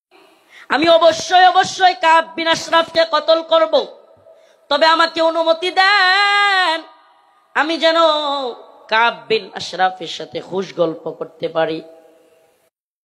আল্লাহর নবী বললেন, অনুমতি দেয়া হলো। কাব বিন আশরাফকে মুহাম্মদ বিন মাসলামা রাদিয়াল্লাহু আনহু বললেন, মুহাম্মদ, তিনি তো আমাদের কাছ থেকে বেশি বেশি সাদাকা আর যাকাত নিচ্ছেন, এমত অবস্থায় আমরা তো ফতুর হয়ে যাচ্ছি, কি করা? কাব খুব খুশি হয়ে গেল। কাব বলল, আগেই তোমাদেরকে বলেছিলাম মুহাম্মদের পিছনে থাকবা না। এবার কাব বিন আশরাফের কাছে মুহাম্মদ বিন মাসলামা কিছু চাইলেন। সে বলল, দিতে পারি, শর্ত হলো কিছু বন্ধক রাখতে হবে। দিতে পারি, তবে শর্ত হলো কিছু বন্ধক রাখতে হবে। মুহাম্মদ বিন মাসলামা রাদিয়াল্লাহু আনহু বললেন, ঠিক আছে, কি বন্ধক চাও? কাব বিন আশরাফ বলল, তোমার বউরে বন্ধক দাও। নাউজুবিল্লাহ। এটার বডি ছিল অনেক লম্বা উঁচা, বিরাট সাইজের মানুষ। মুহাম্মদ বিন মাসলামা রাদিয়াল্লাহু আনহু বললেন, না, তোমার কাছে আমার বউ দেওয়া যাবে না। এবার মুহাম্মদ বিন মাসলামা রাদিয়াল্লাহু আনহু বললেন, দিতে পারি, আমার ডাল তলোয়ার এই তরবারিগুলো তোমার কাছে দিতে পারি। এগুলো বন্ধক রাখলেন। বন্ধক রাখার পর কাব বিন আশরাফকে মুহাম্মদ বিন মাসলামা রাদিয়াল্লাহু আনহু বললেন, আমি আমার আরো 2 জন সহযোগীকে নিয়ে আসি। তুমি যেই খাদ্য দিবে, তুমি যেই খাবার দিবে, ওই খাবার জিনিসগুলো নেওয়ার জন্য লোক লাগবে। আসলে কি, কাব বিন আশরাফের যেই সাইজ, পরে যদি ধরতে হয়, সাইজ করতে হয়, একা একা পারবেন না, এই জন্য আরো 2 জনকে আনতে গেছেন। সুবহানাল্লাহ। এবার উনি 2 জনকে নিয়ে আসলেন। আসার পরে কাব বিন আশরাফকে বললেন, কাব, তোমার মাথার মধ্যে কি সুগন্ধি ব্যবহার করো? এত সুন্দর গ্রাম তোমার মাথা থেকে আসতেছে। এটা আরেকটা পাম, এটা আরেকটা কি পাম। আগে দিছে কি, আরে মুহাম্মদের যাকাত দিতে দিতে আমরা শেষ। এতে করে সে খুশি হয়েছে। আগেই কইছিলাম না মুহাম্মদের পিছনে থাইকো না। নাউজুবিল্লাহ। এইবার কি পাম দিল, যে তোমার কল্লার মধ্যে, তোমার মাথার মধ্যে এমন কি সুগন্ধি দাও, এত সুগন্ধি আসতেছে, সুঘ্রাণ আসতেছে। কাব বিন আশরাফ খুশিতে গদগদ হয়ে গেছে, খুব খুশি হয়েছে, পাম দিছে। মুহাম্মদ বিন মাসলামা রাদিয়াল্লাহু আনহু বললেন, কাব, তোমার মাথার থেকে একটু সুঘ্রাণ নেওয়ার জন্য তোমার মাথাটা একটু আমাকে আগায় দিতে পারবা? মানে মাথা থেকে কি নিব? সুগন্ধি নিব। কাব বিন আশরাফ খুশি হয়ে গেল। খুশি হয়ে কাব বিন আশরাফ তার কল্লাটা আগায় দিল। ও যশোরবাসী, খুব মনোযোগ দিয়ে শুনবেন। আল্লাহর নবীর সাহাবা মুহাম্মদ বিন মাসলামা যখন কাব বিন আশরাফ কল্লাটা আগায় দিল, সাথে সাথে আল্লাহর নবীর সাহাবী মুহাম্মদ বিন মাসলামা কাব বিন আশরাফের কল্লা এইভাবে পেছায় ধরলেন। সুবহানাল্লাহ। কাব বিন আশরাফের কল্লা পেছায় ধইরা সঙ্গী সাথী থাকা অন্য সহপাঠীদেরকে বললেন, কাব বিন আশরাফের কল্লার মধ্যে কোপ দাও। সুবহানাল্লাহ। মুহাম্মদ বিন মাসলামা গলা চাইপা ধরলেন, আর কাব বিন আশরাফকে ওনার সাথীদেরকে বললেন, কোপ দাও। আল্লাহু আকবার বলে কাব বিন আশরাফের কল্লা ফেলে দিলেন।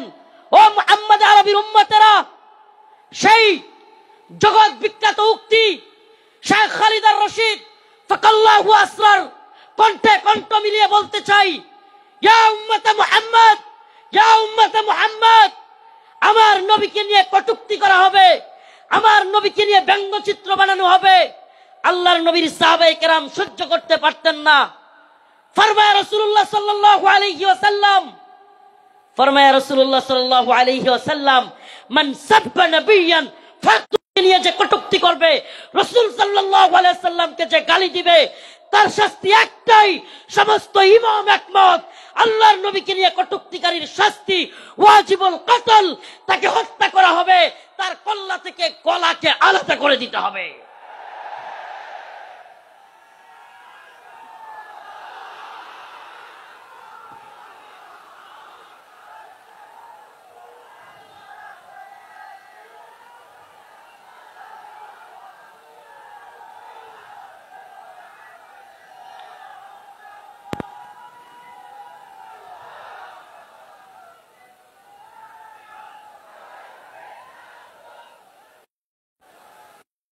হে প্রিয় জাতি, হে প্রিয় মুসলিম উম্মাহ, তোমাদের এই জাগরণ প্রমাণ করে দিয়েছে, 2024-এর 5ই আগস্ট প্রমাণ করে দিয়েছে, যৌবন যার যুদ্ধে যাবার সময় তার। যুবকরা দেখিয়ে দিয়েছে হাসিনার লাফালাফি আর কাদেরের পালাবো না। কোথায় কাকা?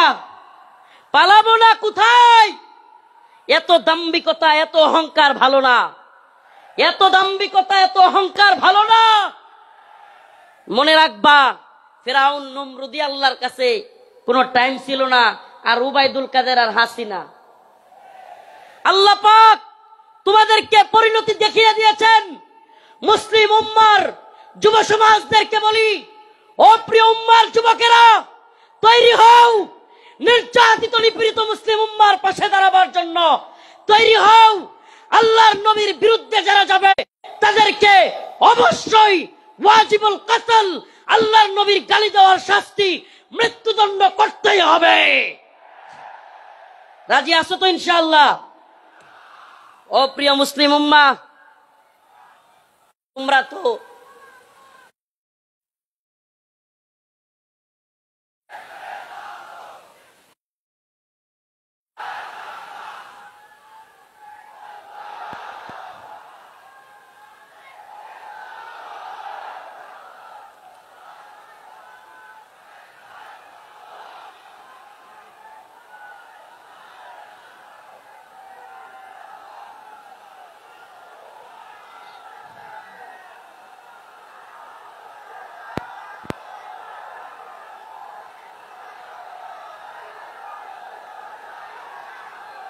হে প্রিয় মুসলিম উম্মার যুবকেরা, তোমাদের এই দ্বীনি আবেগ, এই দ্বীনি জজবাকে যদি সত্যি বলি, ওয়াল্লাহি বিল্লাহি তাল্লাহি কসম আল্লাহর, এই জজবাকে যদি আমরা কোরআনের পক্ষে কাজে লাগাইতে পারি, তাহলে আর কোন নতুন সরকার নয়, এই ভূখণ্ডে আমরা কোরআনী শাসন চালু করতে পারবো।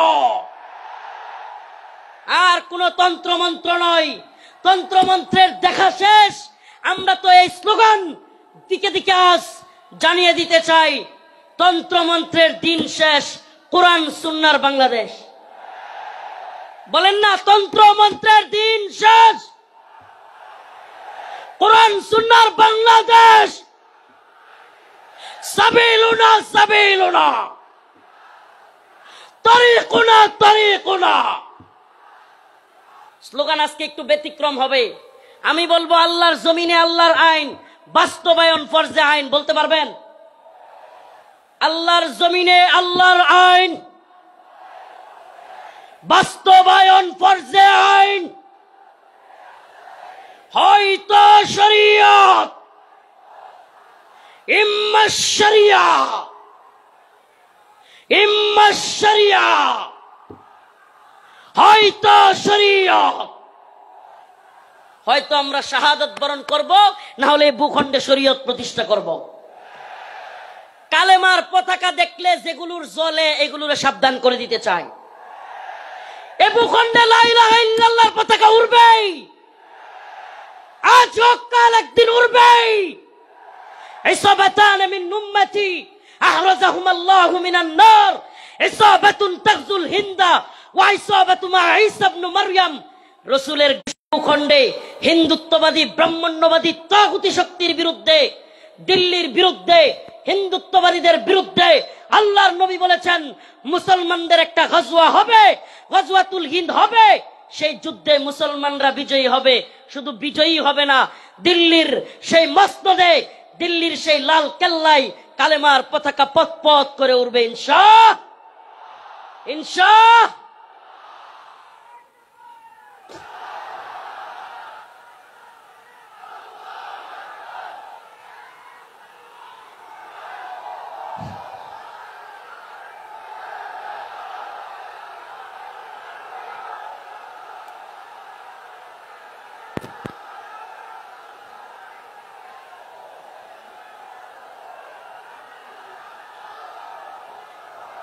হে প্রিয় মুসলিম উম্মার যুব সন্তানেরা, তৈরি হও, তৈরি হও। আর কোন তন্ত্রমন্ত্রের জন্য ডাক নয়, ডাক আসবে দাওয়া ইরদাদ শাহাদাতের ডাক আসবে। শহীদ হইতে রাজি আছো তো ইনশাআল্লাহ? জীবন দিতে প্রস্তুত আছো তো ইনশাআল্লাহ? আরে আমরা দুনিয়ায় এসেছি দ্বীনের জন্য, শহীদ হওয়ার জন্য। এই দুনিয়ায় আর কোন সফলতা নাই, আল্লাহর জন্য শাহাদাতের মধ্যেই সফলতা। ইম্মা শরিয়া ওয়া ইম্মা শাহাদা, হয়তো শরীয়ত। আল্লাহর জমিনে আল্লাহর আইন। এই জমিন কার? এই চিৎকার করে বলেন, কার? জমিন কার? হুকুম চলবে কার? ইনিল হুকমু ইল্লা লিল্লাহ, আমার আল্লাহ ইয়া, হুকুম হবে আল্লাহর, ইবাদত হবে আল্লাহ। ইবাদত হবে কার? একমাত্র আল্লাহর। এই কোন তাগুতের গোলামি আমরা করব না। আমরা কার গোলাম? আমরা ভারতের গোলাম নই, আমরা আমেরিকার গোলাম নই, আমরা ইসরায়েলের গোলাম নই। আমরা কার গোলাম? গোলামি হবে কার? পৃথিবীবাসী জেনে রাখো, আমরা আল্লাহর গোলামি করি। এই মাথা নোয়াবো তো আল্লাহর কাছে। এই মাথা নোয়াবো তো কার কাছে? পৃথিবীর কারো কাছে আমাদের মাথা নত হবে? এবার আমার ডকুমেন্টারি তো দেখলেন, শাইখুল হাদিস ইবনে শাইখুল হাদিসের ডকুমেন্টারি দেখলেন, অন্যান্য আলেমদের ডকুমেন্টারি তো দেখবেন। আমি কিছু মাজলুমদের ডকুমেন্টারি আপনাদের সামনে বলে যাই, কলিজা ফেটে যায়। ও মুসলিম উম্মার প্রিয় যুবক ভাইরা, আপনারা জেনে থাকবেন 2013 সালে শাপলা চত্বর এক ভয়াবহ রাতের সাক্ষী অনেকেই। আপনারা জেনে থাকবেন প্রিয় বাবাজি, আজকের প্রোগ্রামের আয়োজক সহ সবার এই কথাগুলো মনোযোগ সহকারে শোনা দরকার। আমি আপনাদের সামনে এমন কিছু ব্যক্তিদের কারগুজারি শোনাবো যারা 2013 সালে রাসূলুল্লাহ সাল্লাল্লাহু আলাইহি ওয়াসাল্লামকে যারা কটূক্তি করেছিল, আল্লাহর নবীকে নিয়ে যারা ব্যঙ্গচিত্র বানিয়েছিল, আল্লাহ এবং তার রাসূলের বিরুদ্ধে যারা কথা বলেছিল, যেই কারণে হেফাজতে ইসলাম শাপলা চত্বরে যেতে বাধ্য হয়েছিল, সেই সমস্ত নরপিশাচ, সেই সমস্ত কুখ্যাত শাতেমে রাসূল রাজীব, ব্লগার রাজীব, শাতেমে রাসূল অভিজিৎ রায়, ওয়াশিকুর রহমান বাবু, ফয়সাল আরিফিন দীপন, আরো কতগুলো নাম বলতে পারবো। এরা আল্লাহর নবী এবং আল্লাহকে নিয়ে কটূক্তি করেছিল, আম্মা জানদেরকে নিয়ে কটূক্তি করেছিল। মনে আছে আপনাদের? মনে আছে? 2013 সালে ব্লগার রাজীব, অভিজিৎ রায়, ফয়সাল আরিফিন দীপন, ওয়াশিকুর রহমান বাবু, ব্লগার নাজিমউদ্দিন সামাদ, আরো অনেকগুলো কুখ্যাত শাতেমে রাসূল আল্লাহর নবীকে নিয়ে কটূক্তি করেছিল। ও প্রিয় মুসলিম উম্মার যুবকেরা, আজকের এই ঐতিহাসিক প্রোগ্রামে আমি যদি সেই মাজলুম ভাইদের কথা না বলি, আমি তাদের সাথে কারাগারে ছিলাম। ওয়াল্লাহি এক একটা ভাইয়ের মিথ্যা মামলায় ফয়সাল আরিফিন দীপনকে, অভিজিৎ রায়কে কে বা কারা হত্যা করেছে, ভার্সিটির প্রিয় যুবকদেরকে, আমার প্রিয় যুবক ভাইদেরকে এরা কারাগারে বন্দী করে রেখেছে। হাসিনা সরকার বিগত 10-12 বছর যাবত পরিবারের সাথে তাদেরকে দেখা করতে দেয় না। আমি প্রায় কোর্টে গেলে তাদের সাথে দেখা হইতো। আমাদের সেই ভাই আরাফাত, সেই ভাই সাইমুম, সেই ভাই আব্দুস সবুর, বিভিন্ন ভাইদেরকে আমরা দেখে আসছি যারা কিনা এক একজন 2টা-3টা করে ফাঁসির রায় নিয়ে কারাগারে পড়ে আছে। কি এদের অপরাধ? আমাদের ভাই ফারাবি, কি এদের অপরাধ? ফারাবির অপরাধ, আরাফাত ভাইয়ের অপরাধ, সাইমুম ভাইয়ের, আব্দুস সবুর ভাই, এই ভাইদের অপরাধ আল্লাহর নবীকে নিয়ে কটূক্তিকারীদের বিরুদ্ধে তারা ফেসবুকে বা বিভিন্ন মাধ্যমে লেখালেখি করেছিল। আল্লাহর নবীকে যারা কটূক্তি করেছে তাদের বিরুদ্ধে লেখালেখির কারণে, ও প্রিয় যশোরবাসী, ও প্রিয় আদ-দ্বীনের প্রোগ্রামে থাকা যুবকেরা, অন্তত তোমাদের সেই যুবকদের জন্য কিছু করা দরকার। আজকের এই আদ-দ্বীনের প্রোগ্রামে আমি সেই ভাইদেরকে স্মরণ করি। ওয়াল্লাহি কসম করে বলি, আমি যখন দেখতাম 2টা-3টা ফাঁসি নিয়েও এরা দিব্যি হাসতেছে, তখন আর নিজের মনের মধ্যে কিছুই মনে হইতো না। আরে আমি আর কি, আমার তো আর ফাঁসির রায় হয় নাই, আমার তো ফাঁসির রায় হয় নাই। 2টা-3টা ফাঁসির রায় নিয়ে হাসতেছে, দিব্যি চলতেছে, এদের মনের মধ্যে কোনো কষ্ট নাই। এই যুবকেরা দীর্ঘদিন যাবৎ কারাগারে পড়ে আছে। ও প্রিয় মুসলিম উম্মার যুবকেরা, ও নেতারা, ও বক্তা মুফতি শাইখুল হাদিসরা, আল্লাহর নবীর পক্ষে কথা বলতে গিয়া দীর্ঘদিন যাবৎ তাদেরকে জঙ্গি ট্যাগ দেওয়া। আল্লামা সাঈদী রাহিমাহুল্লাহকে কষ্ট নিয়ে বলতে হচ্ছে, যখন তিনি জীবিত আমাদের অনেক আলেম ওনাকে নিয়ে কথা বলার সাহস করে নাই, কথা বলে নাই। কেন বলে নাই? কারণ ওনাকে রাজাকারের মামলা দেওয়া হয়েছে, হাফিজাউল্লাহ বের হয়ে গিয়েছেন। কিন্তু ও আদ-দ্বীনের মুসলমানেরা, আজকের এই যশোরের লাখো জনতা, প্রিয় উম্মাহ, আজকের এই মিডিয়ার মাধ্যমে সবকিছুর মাধ্যমে আমি জানাতে চাই, আমার ভাইরা আল্লাহর নবীর পক্ষে লেখালেখি করতে গিয়া যারা মামলা খেয়েছে, ফাঁসির রায় লেগে গেছে, আমরা কি তাদের মুক্তি চাই? মুক্তি চাই। আমার ভাইদেরকে 2-3টা করে ফাঁসির রায় দিয়ে বন্দি করে রেখেছে হাসিনা। হাসিনার কাজই ছিল বিভিন্ন জঙ্গি নাটক। তোমাদের কি হয়ে গেল? তোমরা আল্লাহর পথে কিতাল করতেছো না, যুদ্ধ করতেছো না। জিহাদ বললে অনেকে অপব্যাখ্যা করে, নফসের জিহাদ এটা সেটা অনেক অপব্যাখ্যা করে। কারণ কি? কারণ আল্লাহ বলছেন, বলছেন তোমাদের অনেক জিনিস আছে অপছন্দ, কিন্তু হুয়া খায়রুল লাকুম, সেটার মধ্যে কল্যাণ আছে। আমার তো মনে হয় আল্লাহ পাক, আমার মনে হয় না, এটাই তাফসীর, এটাই ব্যাখ্যা, যে আল্লাহ পাক সেই সমস্ত লোকদেরকে উদ্দেশ্য করে বলেছেন যারা জিহাদকে অপছন্দ করবে। সাহাবায়ে কেরাম জিহাদকে অপছন্দ করতেন না, আল্লাহর নবী আল্লাহর দ্বীনের পক্ষে জিহাদকে অপছন্দ করতেন না। যারা অপছন্দ করে তাদের জন্য এই কথা। অথচ দিকে দিকে মাজলুম, ওমা আলাকুম লা তুকাতিলুনা ফি সাবিলিল্লাহ, তোমাদের কি হয়ে গেল? তোমরা আল্লাহর পথে যুদ্ধ করতেছো না। ওয়াল মুস্তাদআফিনা মিনার রিজাল, থেকে ইসরায়েলি পণ্য বয়কট। রাজি আছেন তো ইনশাআল্লাহ? আজকে থেকে যে সমস্ত মাজলুমরা রসুলের পক্ষে লিখতে গিয়ে, বলতে গিয়ে, আমার ভাই ফারাবি, আমার ভাই আরাফাত, সাইমুম, আমি আমার ভাই বলতেছি, পারলে আমারে মামলা দিয়ে দে, আমার যায় আসে না। কিন্তু বাংলাদেশের গাজী ইলমুদ্দিনরা 2-3টা করে ফাঁসির রায় নিয়ে কারাগারে পড়ে আছে, সেই খবর আমরা কেউ রাখি না। প্রিয় ভাইরা আমার, বন্ধুগণ আমার, মাজলুম উম্মার পক্ষে দাঁড়াতে হবে।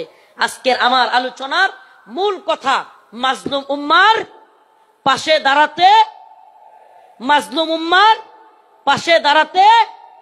ইন্নামাল মুমিনুনা ইখওয়া, মুমিন মুমিনের ভাই। আমার অন্য মুমিন ভাই কষ্ট পেলে আমার অন্তরে আঘাত আসবে। এদেশের কোন আলেমকে আল্লাহ না করুক জাতীয় আন্তর্জাতিক চক্রান্তের কারণে নতুন করে কেউ যদি, কোন জালেম যদি এদেশের কোন আলেমকে আবারও জুলুম করতে চায়, আবারও যদি শাইখুল হাদিস আল্লামা মামুনুল হককে, শাইখুল হাদিস আল্লামা মামুনুল হক সহ, মুফতি আমির হামজা সহ, মুফতি হারুন ইজহার, এদেশের অনেক বক্তা যারা কিনা কারাগারে ছিল, আবারও যদি সেই সমস্ত আলেমদেরকে কেউ গ্রেফতার করবার দুঃসাহস করে, জাতীয় আন্তর্জাতিক চক্রান্তের কারণে আবারও যদি আলেমদের দিকে কেউ চোখ তুলে তাকায়, কেউ যদি হাত তোলার সাহস করে, সেই হাত ভেঙ্গে গুড়িয়ে দেওয়ার হিম্মত আছে তো মুসলমান? আছে তো ইনশাআল্লাহ? জাতীয় আন্তর্জাতিক চক্রান্ত চলছে।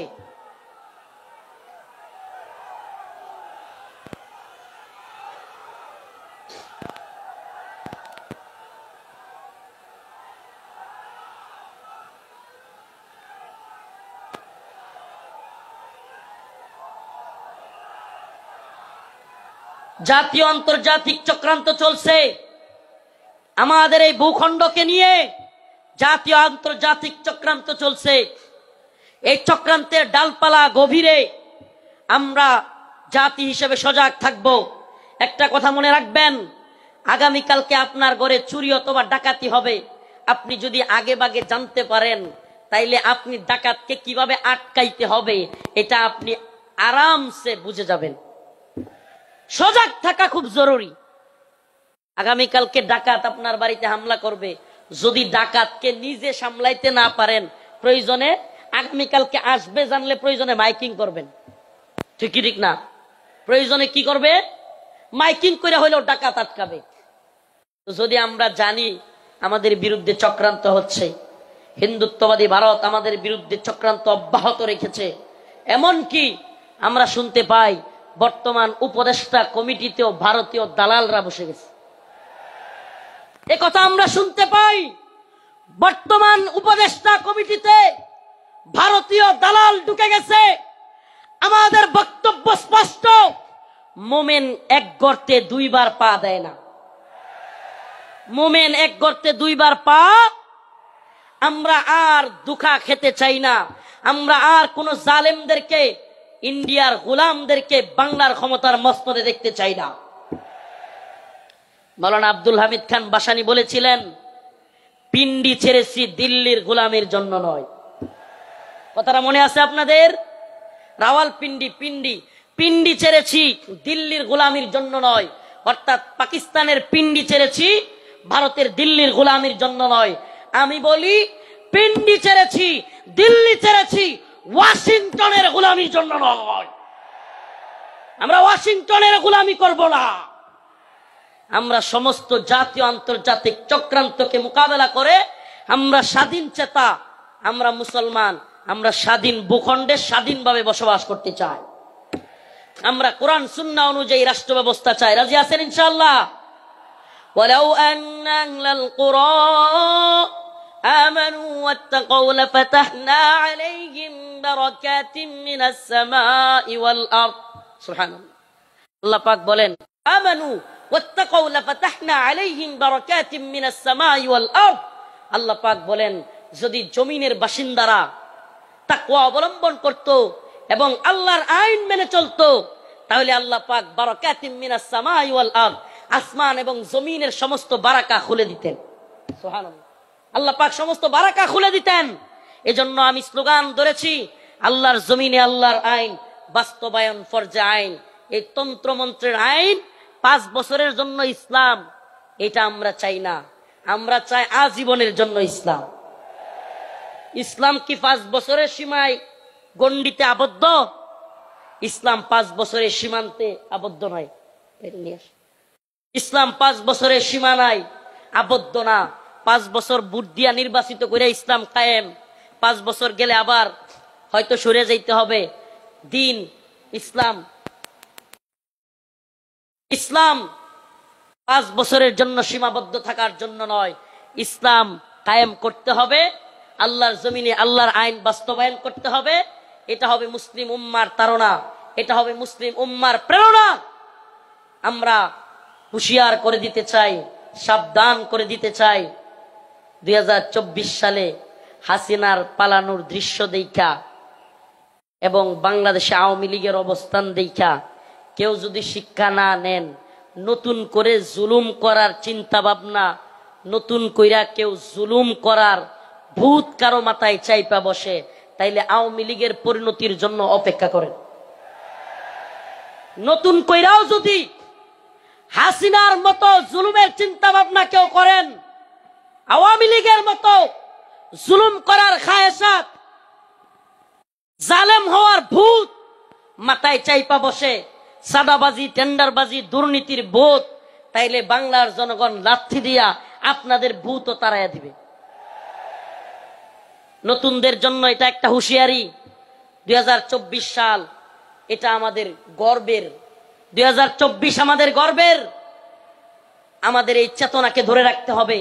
প্রিয় যুব সমাজ, আমি আগে ফিলিস্তিনের বিভিন্ন ভিডিও দেখতাম, ফিলিস্তিনের মুসলমানদের ভিডিও দেখতাম। ছোট ছোট বাচ্চা ছেলেরা পাথর নিয়া ইসরায়েলের ট্যাঙ্কের মধ্যে নিক্ষেপ করতেছে, গোলাল দিয়া ইসরায়েলিদেরকে মারতেছে। সুবহানাল্লাহ। 2024 সালে দেখলাম আমাদের ছোট ছোট বাচ্চারা পুলিশের পেটের মধ্যে গিয়ে ঘুষি মারতেছে। সুবহানাল্লাহ বলেন না? এইটা একটা জিনিস অন্তত হয়েছে, আলহামদুলিল্লাহ। 2024 সালে আমরা এটা অন্তত বুঝছি, যুব সমাজ জেগে উঠলে জালেমের পরিণতি ভয়াবহ। যুব সমাজ জেগে উঠলে জালেমের পরিণতি কি? তো যশোরবাসী, আপনারা কি ঘুমায় গেছেন নাকি জাগ্রত আছেন?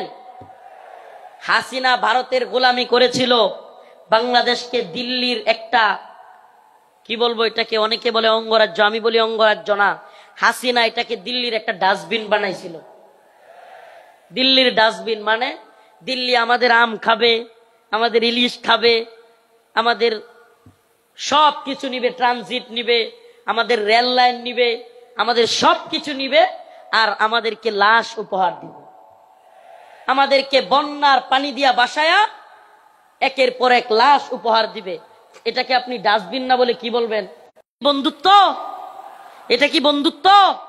আমি তো বলি হাসিনা বিগত 16 বছরে বাংলাদেশের সাথে ভারতের যে সম্পর্ক তৈরি করেছিল, যদিও তাদের নেতারা বলেছে অনেকে স্বামী স্ত্রীর সম্পর্ক, আমরা বলি অবৈধ সম্পর্ক, এটা অবৈধ। এজন্য অবৈধ সম্পর্কের কন্যারে জায়গায় পাঠিয়ে দিছি। আল্লামা সাইদি রহিমাহুল্লাহ বলেছিলেন, এই কথাটা আমার এখনো কানে বাসে, সরকারকে বলবো বেশি তিরিং বিরিং করিও না। বাংলার জনগণ বেশি তিরিং বিরিং করলে এমন এক ফ্লাইং কিক মারবে, মামার বাড়ি দিল্লি গিয়া পড়বা।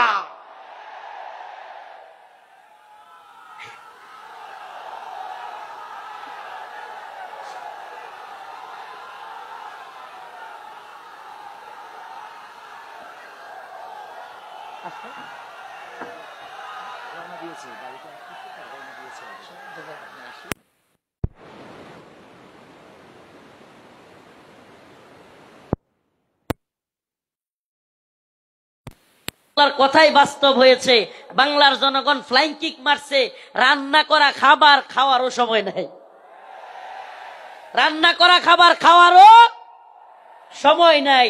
ও প্রিয় মুসলিম উম্মার যুবকেরা, আজকের এই আদ্দিন ফাউন্ডেশন যশোরের আজকের এই অনুষ্ঠান থেকে আমার আখিরি পয়গাম হবে, ও মুসলিম উম্মার যুবকেরা, বাদী বলা হোক, জঙ্গিবাদী বলা হোক, আমাদেরকে রাজাকার বলা হোক, যে কোনো ট্যাগ আমাদেরকে দেয়া হোক, আমরা দ্বীনের পক্ষে ছিলাম, আছি, থাকব। আল্লাহর জমিনে আল্লাহর আইন বাস্তবায়ন হওয়ার আগ পর্যন্ত আমরা থামব না। আমি তো আশাবাদী এই মুসলিম উম্মার জাগরণ। অনেকে বলে, হুজুর মাহফিলের প্যান্ডেলে এত মানুষ হইলে লাভ কি? কিছুই তো হয় না। আমি বলি, হাসিনার অবস্থা দেখেও বুঝো না? কিছুই হয় না, হয় হাসিনার অবস্থা দেখেও বুঝো না? তোমার কি মনে হয় এই খুঁটা আন্দোলন, এত বিস্ফোরণ, এটা এমনি এমনি হয়ে গেছে? প্রিয় ভাইরা আমার, বন্ধুগণ আমার, একটু যদি আপনি চোখ বুলায় দেখেন, তাইলেই দেখবেন মানুষের মধ্যে 2013 সালের শাপলা চত্বরে নৃশংসভাবে আলেম উলামাদেরকে, ছাত্রদেরকে গুলি করে মারার সেই যে ভয়াবহ চিত্র অন্তরের মধ্যে, সেটা ছিল কি ছিল না?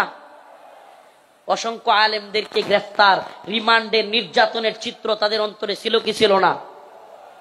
আল্লামা সাইদি রহিমাহুল্লাহকে কারাগার থেকে হত্যা করে বাহির করার চিত্র, ঢাকায় আল্লামা নূর হোসেন কাসেমি রহিমাহুল্লাহ, আল্লামা সাইদি রহিমাহুল্লাহর জানাজা পড়তে না দেওয়ার দৃশ্য বাংলার যুবকেরা কি ভুলে গেছে? বলে যায় নাই।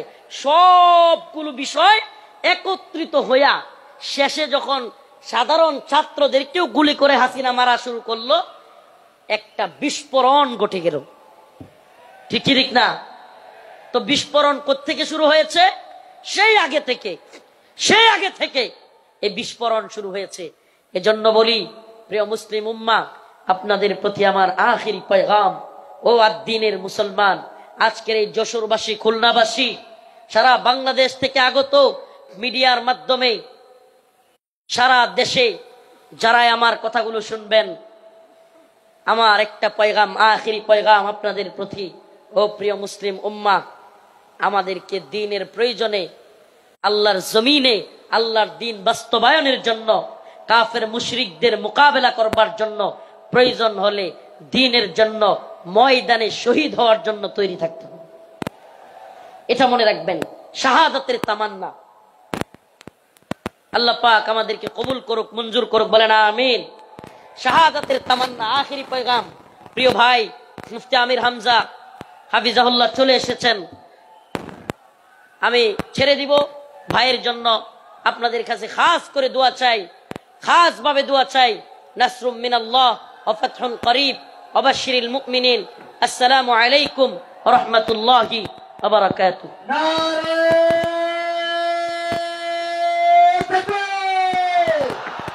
লিল্লাহি তাকবীর। আল কোরআনের আলেম, সংসদে জালেম, আমার নেতা, তোমার নেতা, আল্লাহর আইন চাই, আল্লাহর আইন চাই। আমির হামজার আগমন যশোরবাসীর পক্ষ থেকে, খুলনাবাসীর পক্ষ থেকে, আদ্দিন ফাউন্ডেশনের পক্ষ থেকে নারায়ে তাকবীর। সংগ্রামী কিতাব আপনারা দেখতে পাচ্ছেন ঐতিহাসিক 3 দিন ব্যাপী তাফসীরুল দ্বিতীয় দিনের সমাপনী অংশের প্রধান মেহমান প্রধান মুফাসসির হযরত মাওলানা মুফতি আমির হামজা আমাদের আমরা এখনই তার মুখের বয়ান শুনব, কিন্তু তার আগের কিছু আনুষ্ঠানিকতা আমরা সেরে নিতে চাই। সুপ্রিয় সুধী মণ্ডলী, আমাদের মাঝে উপস্থিত হয়েছেন মজলুম ইসলামিক স্কলার, যিনি সুদীর্ঘ সময় ধরে কারাগারে ছিলেন। তাকে ফ্যাসিবাদী সরকার কারারুদ্ধ করেছিল কিছু অহেতুক উদ্দেশ্য প্রণোদিত অভিযোগে, কিন্তু তিনি আজ মুক্ত বাতাসে, তিনি আজ গণ অভ্যুত্থানের পর আলোকিত পরিবেশে আমাদের মধ্যে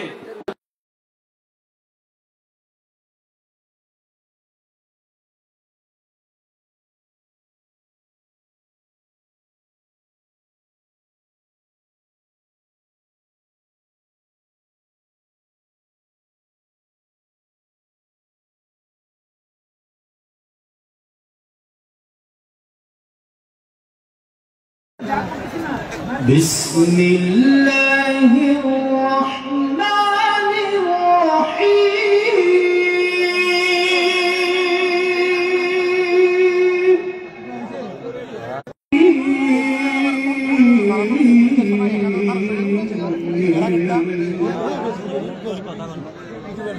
ولا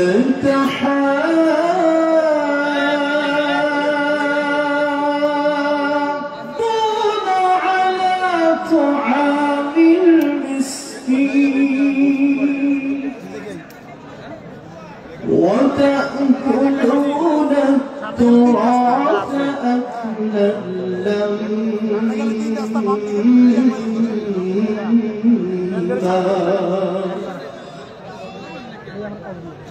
وتحبون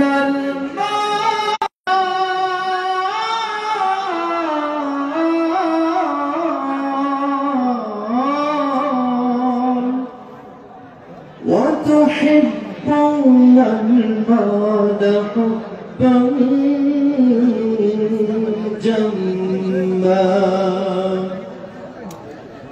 كلا إذا دكت الأرض دكا دكا وجاء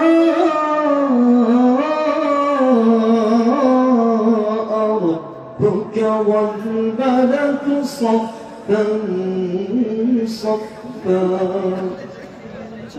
وجيء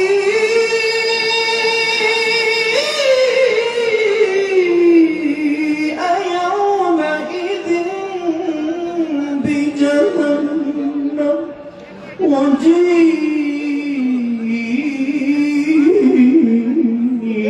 يومئذ بجهنم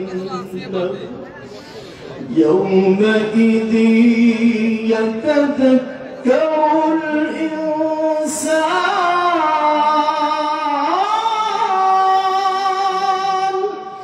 يومئذ يتذكر الإنسان وأنى له الذكرى يقول يا ليتني يقول يا ليتني يقول يا ليتني قدمت لحياتي فيومئذ لا يعذب عذابه أحد ولا يوثق وثاقه أحد يا أيتها النفس المطمئنة يا أيتها النفس المطمئنة ارجعي إلى ربك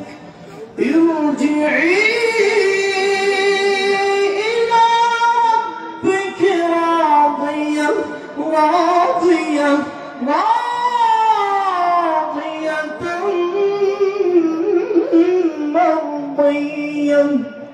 فادخلي في عبادي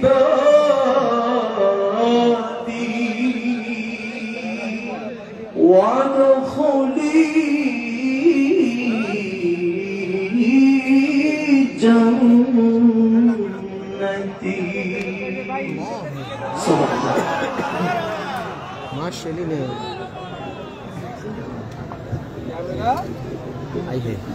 হাফেজ সাইদুল ভাইয়ের জন্য আরেকটা জোরে মারহাবা আপনাদের কাছ থেকে চাই, মারহাবা। এসো কোরআনের ছায়া তলে সমবেত হই, এসো আল্লাহ রাসূলের অনুগত হই, এসো কোরআনের ছায়া তলে সমবেত হই। সুপ্রিয় সুধী মণ্ডলী, এবার আমাদের সম্মানিত আলোচক যার আলোচনা শোনার জন্য মন্ত্রমুগ্ধের মতো অধীর অপেক্ষায় আপনারা বসে আছেন, তার কাছ থেকে আমরা তাফসীর শুনব। তার আগে সম্মানিত ইসলামিক স্কলার মাওলানা আমির হামজা মুসলিম জীবনের চুম্বক অংশ আমরা তথ্যচিত্রের মাধ্যমে জেনে নিতে চাই। এখন পরিবেশিত হচ্ছে হযরত মাওলানা মুফতি আমির হামজার মুসলিম জীবনের উল্লেখযোগ্য দিক নিয়ে তথ্যচিত্র। নারায়ে তাকবীর, নারায়ে তাকবীর। আমির হামজা। মুফতি আমির হামজা একজন প্রখ্যাত ইসলামিক স্কলার, আলেম ও আলোচক। তিনি সারা বাংলাদেশের বিভিন্ন অঞ্চলে ওয়াজ মাহফিলের মাধ্যমে ইসলাম প্রচার করেন। দেশের নানা স্থানে ইসলামিক বক্তব্য দিতে তার উপর বাধা এসেছে অথবা সরকার ও প্রশাসনের অনুমতির প্রয়োজন হয়েছে। তিনি ভারত, সৌদি আরব, যুক্তরাষ্ট্র, সিঙ্গাপুর সহ নানা দেশে দাওয়াতি কাজের জন্য আমন্ত্রিত হয়েছেন। 2021 সালে মিথ্যা অভিযোগে তাকে গ্রেফতার করা হয়। আমির হামজা 1992 সালের 28 অক্টোবর কুষ্টিয়া জেলার সদর উপজেলার পাচিকাবাড়ি ইউনিয়নের 2 নং ওয়ার্ড জাবিরা ভিটায় জন্মগ্রহণ করেন। তার পিতা মোহাম্মদ রিয়াজউদ্দিন, তিনি সাধারণ একজন কৃষক ছিলেন। আমির হামজা ছোটবেলায় সর্বপ্রথম কোরআনের হিফজ সম্পন্ন করেন। এরপর তিনি কুষ্টিয়া জেলার একটি কওমি মাদ্রাসায় পড়াশোনা করে ইফতা সম্পন্ন করেন। এজন্য তাকে মুফতি উপাধি দেওয়া হয়। তবে তিনি কওমি মাদ্রাসার পাশাপাশি আলিয়া মাদ্রাসায় পড়াশোনা চালিয়ে যান। আলিয়া থেকে আলিম শ্রেণী সম্পন্ন করার পরে কুষ্টিয়া ইসলামী বিশ্ববিদ্যালয়ের ধর্মতত্ত্ব অনুষদের আল কুরআন ও ইসলামিক স্টাডিজ বিভাগে ভর্তি হন। এখান থেকেই স্নাতক ও স্নাতকোত্তর ডিগ্রি সম্পন্ন করেন মুফতি আমির হামজা। পড়াশোনা শেষে মুফতি আমির হামজা ওয়াজ মাহফিলের মাধ্যমে দাওয়াতের কাজে মনোনিবেশ করেন। 2020 সালের 24 অক্টোবর কাউন্টার টেরোরিজম ইনভেস্টিগেশন বিভাগের উপপরিদর্শক মোহাম্মদ মুখলিসুর রহমান তার বিরুদ্ধে একটি মিথ্যা ও উদ্দেশ্য প্রণোদিত মামলা করেন। তিনি দাবি করেন হামজা নিরীহ নাগরিকদের রাষ্ট্রের বিরুদ্ধে উস্কানি দিচ্ছেন এবং জিহাদে অংশগ্রহণ করতে উদ্বুদ্ধ করছেন। 2021 সালে বাংলাদেশ পুলিশ দাবি করে এই বক্তা ওয়াজ মাহফিলে বিভ্রান্তিকর ও উগ্রবাদী তথ্য ছড়াচ্ছেন। পুলিশের এইসব অভিযোগ যে সর্বৈব মিথ্যা তা এদেশের মানুষ প্রত্যেকেই জানে। মুফতি আমির হামজা সবসময় ইসলামের সৌন্দর্য, শান্তির বাণী এবং শুভমান আদর্শকে প্রচারের জন্য নিরন্তর প্রচেষ্টা চালিয়ে যাচ্ছেন। 2021 সালের 24 পুলিশের কাউন্টার টেরোরিজম ইউনিট তাকে নিজ গ্রাম কুষ্টিয়ার জাবিরা ভিটা থেকে গ্রেফতার করে। তাকে রাষ্ট্রবিরোধী অভিযোগে সন্ত্রাস বিরোধী একটি মামলায় গ্রেফতার করা হয়। গ্রেফতারের পর জিজ্ঞাসাবাদের জন্য 5 দিনের রিমান্ডে নেওয়া হয়। গ্রেফতারের পর 31 মে তিনি কাশিমপুর কারাগারে বন্দী ছিলেন। তিনি 925 দিন কারাগারে থাকার পর 2023 সালের 7 ডিসেম্বর জামিনে মুক্তি লাভ করেন। 2024 সালের 28 মার্চ তার বিরুদ্ধে চার্জশিট দাখিল করা হয়। বলা হয় তিনি জননিরাপত্তার অবনতি ও ইসলামী শরিয়াহ আইন প্রতিষ্ঠার জন্য কাজ করেছেন। 21 আগস্ট 2024 সালে সিঙ্গাপুরের স্বরাষ্ট্র মন্ত্রণালয়ে তার বিরুদ্ধে বিনা অনুমতিতে অভিবাসী শ্রমিকদের মধ্যে ওয়াচ করার অভিযোগ করেন এবং তদন্ত শুরু করে। মন্ত্রণালয়ে আরো বলা হয় তিনি শ্রমিকদের মধ্যে চরমপন্থী শিক্ষার প্রসার করেছিলেন। মুফতি আমির হামজার বিরুদ্ধে এইসব অভিযোগ দেশে এবং বিদেশের মাটিতে এনেছে ফ্যাসিবাদী অপগোষ্ঠী সমর্থকরাই। তারা চেয়েছে মুফতি আমির হামজার কণ্ঠকে রুদ্ধ করে দিতে।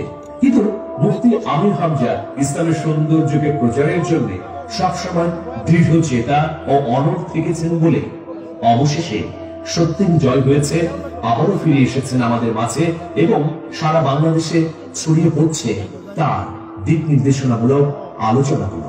ফলশ্রুতিতে মুফতি আমির হামজার কাছ থেকে অনুপ্রাণিত হচ্ছেন এদেশের লাখ লাখ তরুণ প্রজন্মের প্রতিনিধি। প্রভু তুমি বলেছ রাসূল দেবে না, বলনি দেবে না,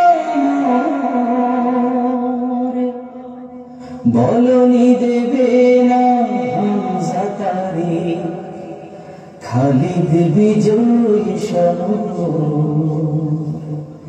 প্রভু তুমি বলেছ রাসূল দেবে না, বলনি দেবে না,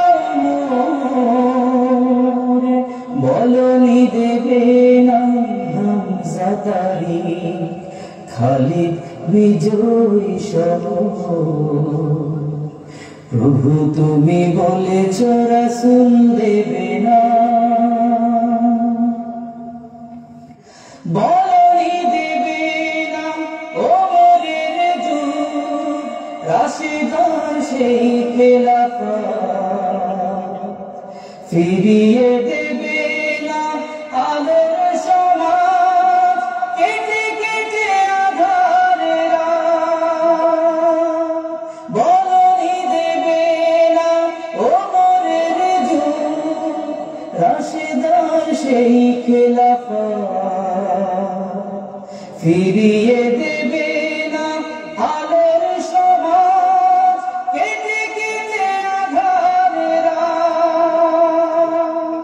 পৃথিবীতে আর তুমি প্রভু দেবে না খুলে সোনালি দোর, বলনি দেবে না হামজা তারি খালিদ বিজয়ী সমর। প্রভু তুমি বলেছ রাসূল দেবে না, পৃথিবীর দিকে দিকে শুধু হাহাকার, লাঞ্ছিত মানবতা মাজলুমানের আহাজারিতে বাতাসে বিষণ্ণতা। পৃথিবীর দিকে দিকে শুধু হাহাকার, লাঞ্ছিত মানবতা মাজলুমানের আহাজারিতে বাতাসে বিষণ্ণতা। পুনরায় পাঠাও গো মোরাবার কাটুক আঁধারে ঘোর, বলনি দেবে না হামজা তারি খালিদ বিজয়ী সমর। প্রভু তুমি বলেছ রাসূল দেবে না, বলনি দেবে না, বলনি দেবে না হামজা তারি খালিদ বিজয়ী সমর। প্রভু তুমি বলেছ রাসূল দেবে না।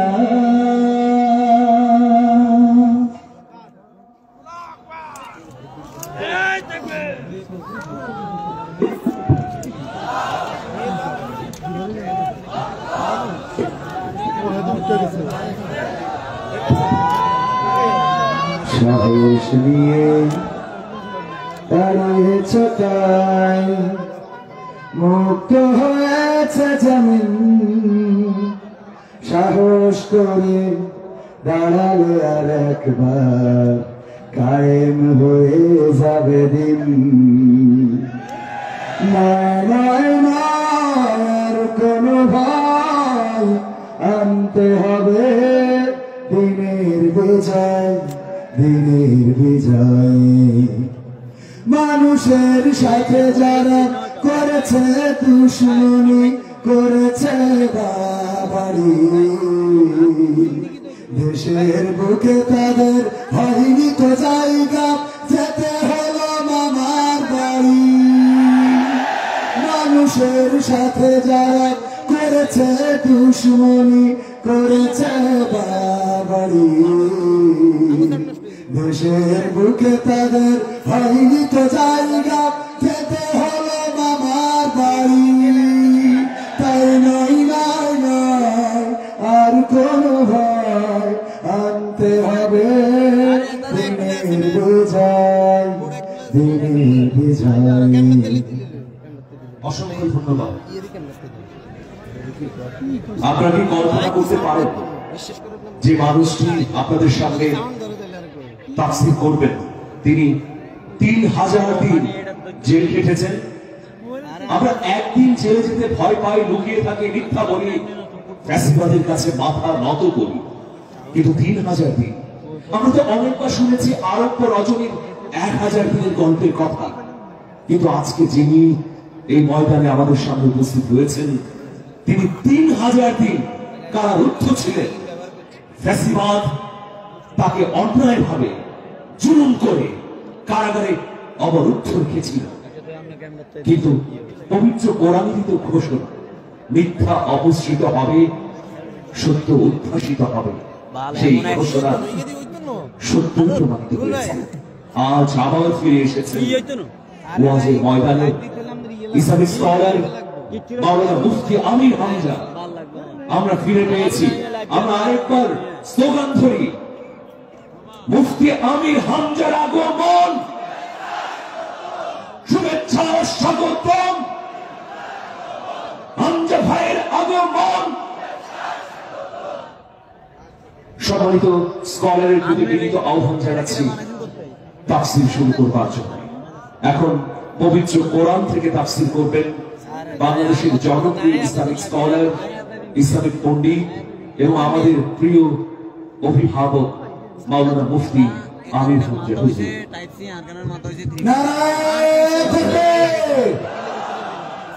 একটুখানি আমাদের লাস্ট পর্যন্ত পাশ ও পাশ আমরা দর্শক, আমাদের ভাই বুঝতে পারছেন যে অনেক লোক, একটু ফ্ল্যাশ লাইট চালাবো আপনাদের। 1 মিনিট টাইম, 1 মিনিট। আমরা দেখতে চাই কোন পর্যন্ত আজকে হামজা ভাইয়ের জন্য জনস্রোত। আজকে আমরা চারিদিকে দেখতে চাই। নারায়ে তাকবীর, নারায়ে তাকবীর, আল কোরআনের আলো, আল হাদিসের আলো, আমার নেতা, তোমার নেতা হামজা ভাইয়ের আগমন, দেশবাসীর পক্ষ থেকে, খুলনাবাসীর পক্ষ থেকে লিল্লাহি তাকবীর। আসসালামু আলাইকুম ওয়া রাহমাতুল্লাহি ওয়া বারাকাতুহু।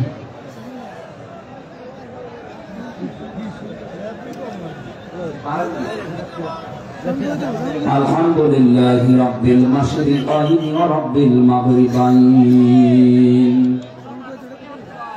আল্লাযী খালাকা কুল্লা শাইইন যাওজাইন ওয়া আওজাবা আলাইনা আল-ইহসানা বিল ওয়ালিদাইন ওয়া নাশহাদু আল্লা ইলাহা ইল্লাল্লাহু ওয়াহদাহু লা শারীকা লাহু ওয়া আশহাদু আন্না মুহাম্মাদান আবদুহু ওয়া রাসূলুহু সাইয়্যিদুল কাওনাইন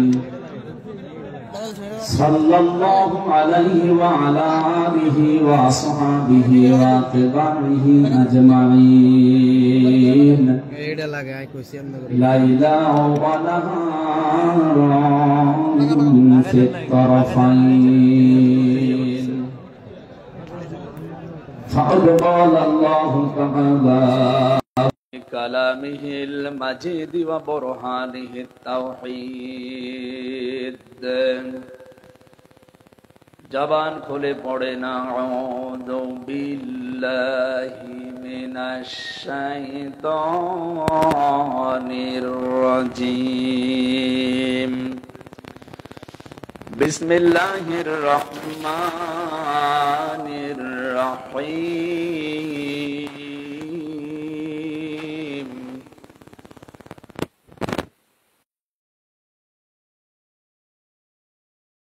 রাসূলুল্লাহ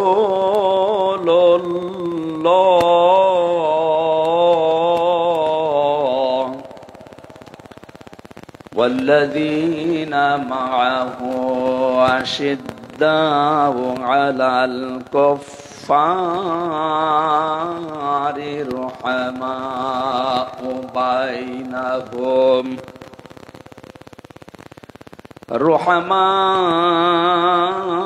بينهم تراهم ركعا سجدا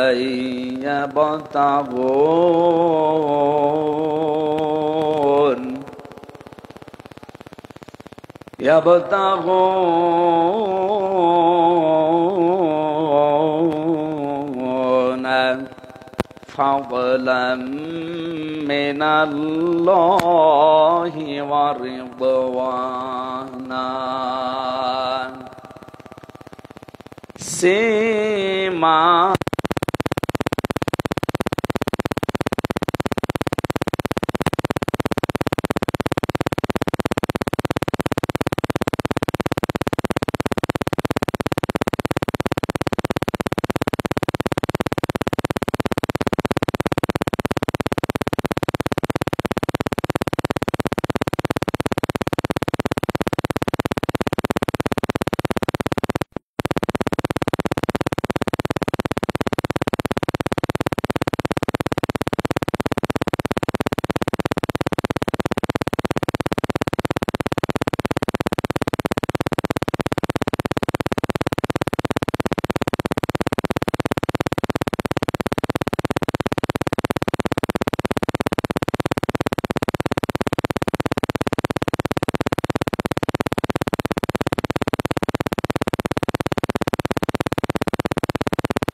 শেখ আকিজউদ্দিন তার বড় সন্তান আলহাজ ডাক্তার শেখ মহিউদ্দিন আতালাল্লাহু উমরাহু ওয়া বারাকাল্লাহু ফি হায়াতি, বলেন আমিন।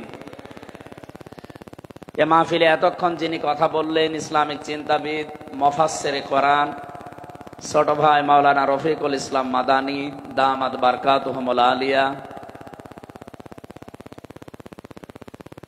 আগামীকাল যিনি আসবেন বিশ্বনন্দিত মুফাসসিরে কোরআন, ইসলামিক চিন্তাবিদ,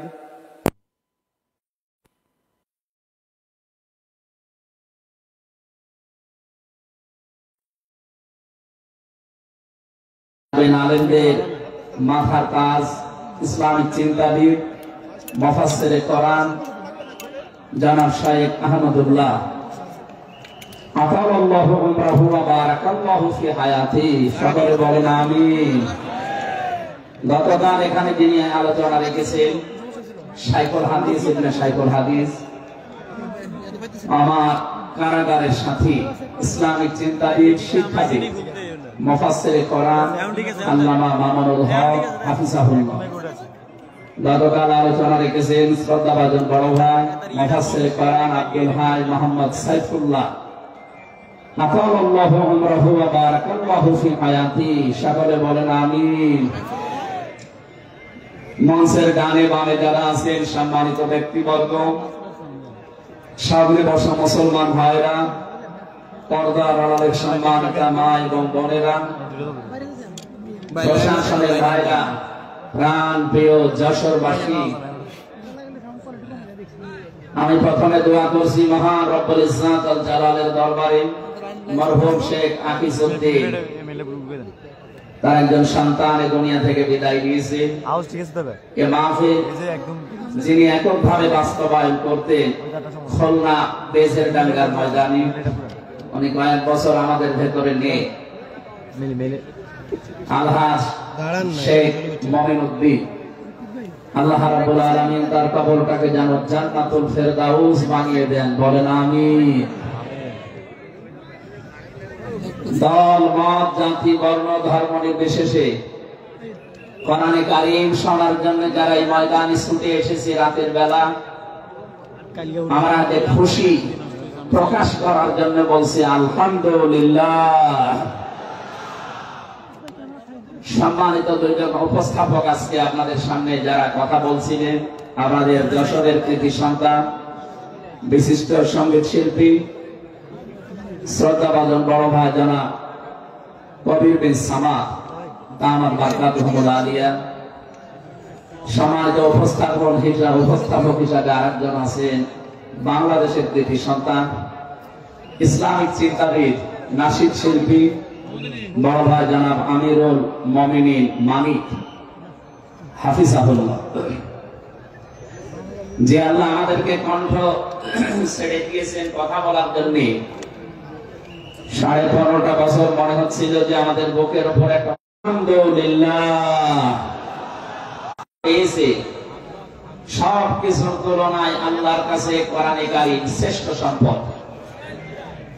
আজকের এই ময়দানে সম্পর্ক শুধু কোরআনে কারীমের সাথে, নয়তো আমরা এই হাজার লক্ষ মানুষেরা রাতের বেলা প্রচন্ড শীত অপেক্ষা করে আসতাম না।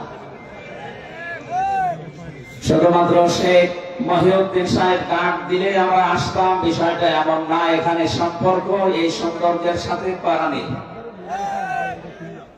এখানে যারা স্বেচ্ছাসেবকের দায়িত্বে আছেন আমি তাদেরকে ওয়েলকাম জানাচ্ছি, ধন্যবাদ জানাচ্ছি। তাদের এই কষ্ট, তাদের এই শ্রম আল্লাহ রাব্বুল আলামিন যেন জান্নাতে যাওয়ার পাতিহ বানিয়ে দেন, বলেন আমিন। কোরআনে কারীমে রাব্বুল আলামিন বলেন কুল বিফাদলিল্লাহি ওয়া বিরহমাতিহি ফাবিযালিকা ফালিয়াফরাহু হুয়া খায়রুম মিম্মা ইয়াজমাউন, বলেন আল্লাহু আকবার। আল্লাহ পাক বলেন নবী আপনি বলুন তাম পৃথিবী চাপে আনন্দে আছে, যা গেইন করে যা অ্যাচিভ করে যা অর্জন করে, আমি আল্লাহর কাছে কোরআনে কারীম শ্রেষ্ঠ সম্পদ। সুতরাং কোরআন যারা পেয়েছে তারা যেন আনন্দ করে। আজকে খুলনা বিভাগের মানুষগুলো, খুলনা বিভাগ সহ বাংলার অন্যান্য বিভাগ থেকেও মানুষের আজকে এসেছে কোরআনে কারীম সত্যি যারা শোনার জন্য বোঝার জন্য এসেছি। এটা পুরা এখন ইবাদত চলছে। আমরা খুশি দুনিয়ার সব কিছুর তুলনায় আজকে, বলেন আলহামদুলিল্লাহ। প্রাণ প্রিয় শ্রোতা মন্ডলী, কোরআনের শ্রোতা যারা আমরা এখানে বসে আছি, এর আগে যারা দুনিয়ায় কোরআনে কারীম শুনেছে, কিয়ামত পর্যন্ত যারা শুনবে, কোরআনে কারীম এই শ্রোতাকে 3 ভাগে বিভক্ত করে দিয়েছে। এখানে ওই 3 প্রকার মানুষ আছে, কিয়ামত পর্যন্ত তারা থাকবে। নাম্বার এই কোরআনে কারীম শোনার পরে যারা বাধা দিয়েছিল এই দুনিয়ায়, আল্লাহর কোরআন তাদেরকে ঘোষণা দিয়েছে তারা কাফের। এই বাংলাদেশে আমরা এই 54 বছরে নামধারী মুসলমান কিন্তু অনেক কাফেরের আচরণ দেখতে পেয়েছি। সূরা হামিম সাজদার 26 নম্বর আয়াতে আল্লাহ তাদের পরিচয় দিয়েছেন, وَقَالَ الَّذِينَ كَفَرُوا لَا تَسْمَعُوا لِهَذَا الْقُرْآنِ ওয়ালগাউ ফীহি লাআল্লাকুম তাগলিবুন।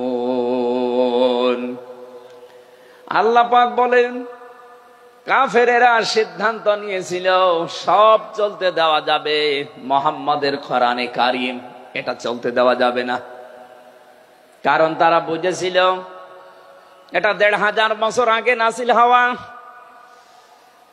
ভালোভাবে আবু জেহেল টের পেয়েছিল, বুঝেছিল এ কোরআনে কারীম মুহাম্মাদুর রাসূলুল্লাহ যেটা বোঝাতে চায় এটা যদি সত্যি জনগণ বুঝতে পারে আর মেনে নেয়, আমি যে অবৈধ চেয়ারে বসে আছি এই চেয়ার থাকবে না। যুগে যুগে যারা কোরআন বাধা দিয়েছে তারা এইটাই টের পেয়েছে। তারা খুব ভালোভাবে জানে কোরআন যারা প্রচার করে সত্যিই কোরআনের এই কথাগুলো যদি সাধারণ মানুষেরা জনগণ বুঝে ফেলে, আমরা যে শয়তানি করি, আমরা যে অবৈধভাবে টিকে আছি এইটা থাকবে না। এই জন্য বাস্তবতা হচ্ছে কোরআন শুনলে বাধা দেবে এরা ১ নম্বরে কাফের। আমরা জানি কাফের মারা গেলে জানাজা হয় না, হয়? বলেন বলেন। কাফেরের জন্য দোয়া করাও জায়েজ নেই। আল্লাহ রাব্বুল আলামিন বলেন, মা কানা লিন-নাবিয়্যিনা আমানু আইয়াস্তাগফিরু লিল মুশরিকিন ওয়ালাউ কানু উলি কুরবা মিন বা'দি মা তাবায়্যানা লাহুম আন্নাহুম আসহাবুল জাহিম। সূরা তাওবা ১১৩ নম্বর আয়াতে আল্লাহ জানিয়েছেন হযরত ইব্রাহিম আলাইহিস সালাম সম্পর্কে যদি আয়াতটা নাযিল হওয়া তামাম দুনিয়ার মানুষকে উদ্দেশ্য করায় আয়াত দিয়ে, হে নবী, কোন নবীর জন্য কোন ইমানদারের জন্য এটা জায়েজ না, শোভনীয় না, উচিত না যে কোন মুশরিক মারা গেলে তার জন্য আল্লাহর কাছে সে ক্ষমা চাবে, ইস্তিগফার করবে। ওয়ালাউ কানু লি কুরবা, আল্লাহ পাক বলেন যদিও এটা নিজের নিকট আত্মীয় হয়, মা তাবায়্যানা লাহুম আন্নাহুম আসহাবুল জাহিম, যার প্রতি এটা প্রমাণ হয়ে গেছে যে লোকটা জাহান্নামে যাবে, যার কাজকর্ম, যার ঈমান, আমল, আকীদা দেখে টের পাওয়া যায়, এইরকম মানুষের জন্য কোন ঈমানদার না কোন নবীর জন্যও দোয়া করা, ইস্তিগফার করা জায়েজ নেই। বলেন নাউযুবিল্লাহ।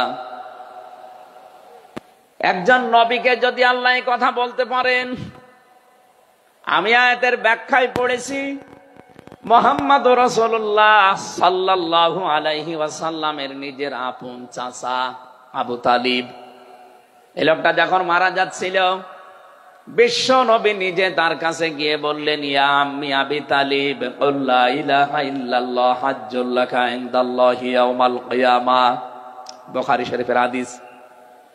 ডাক দিয়ে বললেন, হে চাচা, জোরে বলা লাগবে না, আওয়াজগুলো শুধু আমার কানের কাছে মুখটা নিয়ে আস্তে করে আপনি বলেন, লা ইলাহা ইল্লাল্লাহ, জোরে লা ইলাহা ইল্লাল্লাহ, লা ইলাহা ইল্লাল্লাহ,